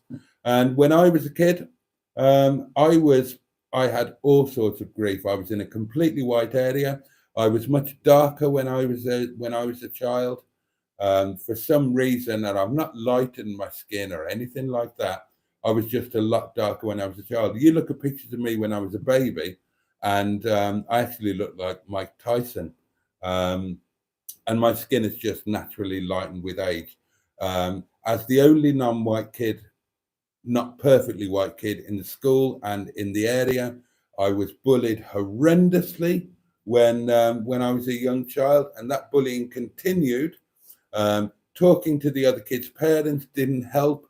Talking to the school didn't help. And eventually, I can't remember what age I was, my old man just said, which is the worst of them? And I told him. And he said, go up to him in the playground when he's facing away from you and just tap him on the shoulder. And when he turns around, hit him. Don't say anything. Don't do anything. Hit him. And hit him like this. And he showed me exactly how and where to hit him. He trained me, basically. Any skills that I've got in terms of self-defense, or, I worked on doors, or street fighting. I had my share of those. That all came from my old man. Obviously, I wasn't a fraction of what he was, but I did exactly that. The worst kid, the worst of the bullying. I did exactly that in the play. I was shitting myself. He was facing away from me. I tapped him on the shoulder. He turned round. I gave him a proper smack, and I was never, ever, ever bullied again. That put a full stop to it. And then some refugees came from wherever it was, including the lovely, what was his name? A proper African name. Awadali, Awali. I can't remember. I'm not taking the piss. I can't remember his name. He was proper black. And suddenly he turned up, and a couple of others turned up. And the difference between him and me was, and again, I don't want to be stereotypical about the African race, but everything that we did in the playground and on the sports field, he did better than us. He was the fastest runner, the best jumper. Even the first race he did in the playground, his parents obviously misunderstood the British weather. They'd obviously been told, they came from Africa. This is true story, darlings. And they'd obviously been told that Britain is a cold place compared to Africa. So they sent their son to school for that first day in a full duffel coat. Now, the community had rallied around. They'd given them a load of clothes, a load of stuff for their house. They were proper refugees. Oladili Awale, that was his name, Oladili Awale. We called him Ola. And that first day, he's come to school in a massive duffel coat. Do you remember the duffel coat, the big, massive ones with all of those toggles? And it was too big for him, so it was down to his ankles, right? But it was summer. It was summer. And he's dressed in this. So we made him race in the playground the same way we did with all new kids. It was like the initiation test. And he just beat everybody wearing this massive duffel coat with it flying out behind him. And so because he was the best at every sport going, suddenly it became okay to be black. And I wasn't as black as he was. And because he was a refugee and the community had all been warned, none of the kids bullied him because their parents had all said, it's all right, it's fine, he needs our help. And suddenly it was all right to be black. Plus the fact that I smacked the shit out of somebody meant that I never had a problem again. Anyway, that's gone off on a tangent, hasn't it? So yeah, I was a big fan of taking the knee. There we go. Hit the like button, peeps. Oh, and 33 of you have. That's amazing. Thank you so much. Lewis is lacking grunt these days too, says Pingu. Lewis Hamilton, 100%, says Joe. GUU says, yes, Lewis Hamilton. Pingu says 1.1k series don't enjoy hills, and it's third gear for hills. Okay, maybe that's where I've been going wrong. I'll have to drive it more. Maybe it does sound as if there's a little bit of a misfire on tickover, but it's just been serviced and had all new bits. Maybe that's just how it is. Although the owner did say that something was a little bit different the day he drove it up to me. We'll sort it out. Maybe I need to adapt my driving style, but it looks like we've found our name, doesn't it? I would never have thought of that in a million years. And it didn't click with me when I read the name out. So well done, Pingu. You did a roly-poly off the bed. Correct, Joe. I did. Well, Joe, you know the whole story. You know the truth. I didn't just fall off the bed. I fell off her. Going for a change of position. And it was a different bed than I'm used to. And I fell off and out. Joe knows the whole story. So does Neil and Sophie. Cheeseburger. I stuffed her and I can't remember her name, says Cheeseburger. Yes. Oh, hello. Mark on Motoring is here just in time to say goodbye. Do we have any news on John? I was a little concerned about him during last night's live stream. John has had a quiet day. No events today, nothing in the way of a TIA. He's feeling tired. He's been resting a lot today, but he did see watch the kids opening the presents this morning, and he's hoping to be better tomorrow, and I'm sure we all hope so too. GUU is going to see Rod Gilbert at King's Theatre in Glasgow in June 2025. Well, you'll enjoy that. Say hello from me. Rod and I did some stuff together on Radio Wales. Nice guy. Lewis Hamilton of Exeter, Silver Cars Matter. Oh, I like that. BLM, Boaty's Lives Matter. That could be a video title.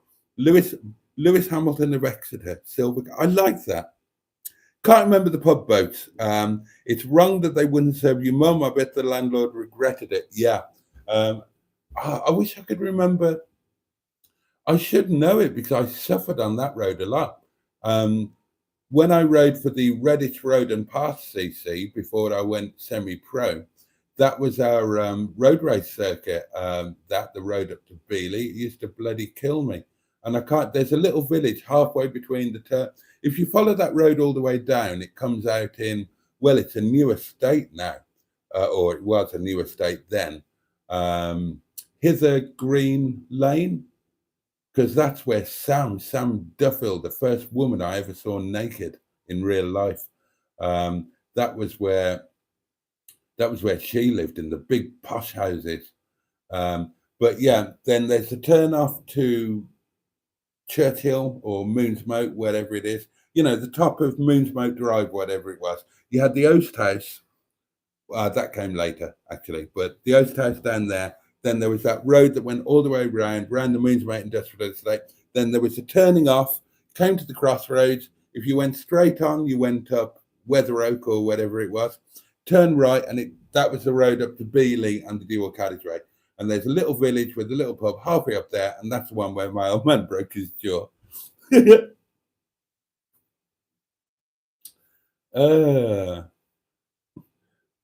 I can remember the signs in the window, says Jimmy Quinboat. No black, no Irish, and no dogs. That was terrible. It bloody was.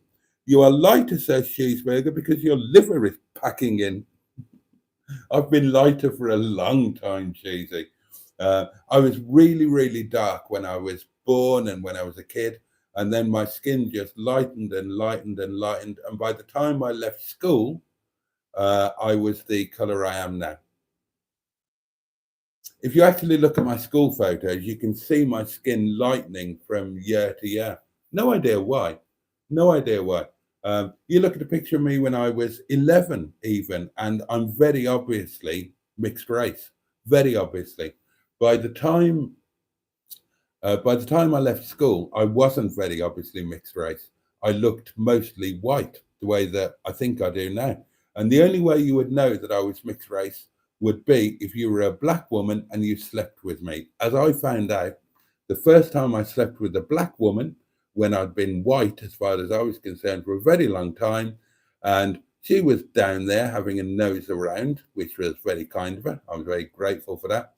And she said, "You've got black heritage."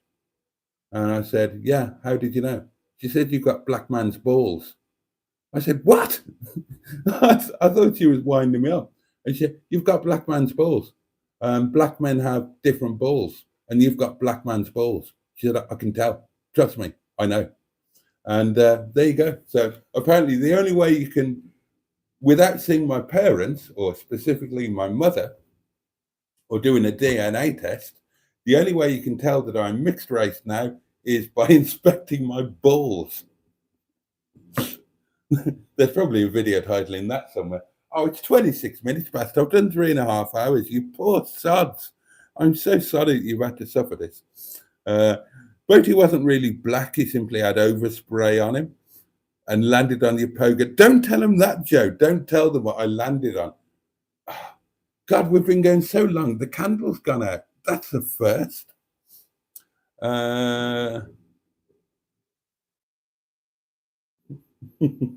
That's it. That really is it, darlings. I'm going to let you go. It's 3.5 hours. My God, that's a marathon effort from all of us. So well done, all concerned. And there are still 29 people watching. And Adam's just come in. Of it, Boaty's chocolate salty balls. That's the video title, isn't it? Not Lewis Hamilton the Exeter. That is the video title. That is the video title because it fits in with Christmas. Christmas Night Live, Boaty's chocolate salty balls. That is it. Well done, cheeseburger. That is the one that I am going with. That works perfectly. So well done to you all. It's been a joy seeing Christmas in with you and seeing Christmas out with you. I need to get the steam on because I need to get the bloody Momo on.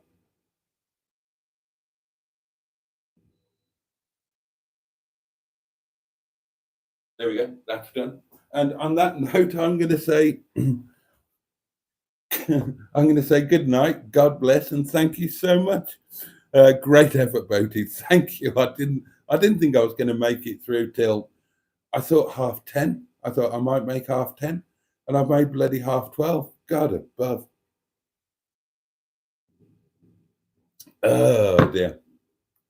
Thank you for your company over Christmas. So that's tonight and last night. I hope you've had a fabulous day. If you haven't had a fabulous Christmas, then I hope you've at least survived it and we get back to normal and you're not expected to be so incredibly happy when you're not in a situation. You know what I'm trying to say. Those of you that have had a wonderful time with your friends, family, loved ones, and that includes me, I would not change this Christmas for a moment. I spent it making other people happy or helping to with a team that are much better than me. And I love that. I was working with my work family, who I love dearly. And the rest of the time I spent with you, who I equally love dearly.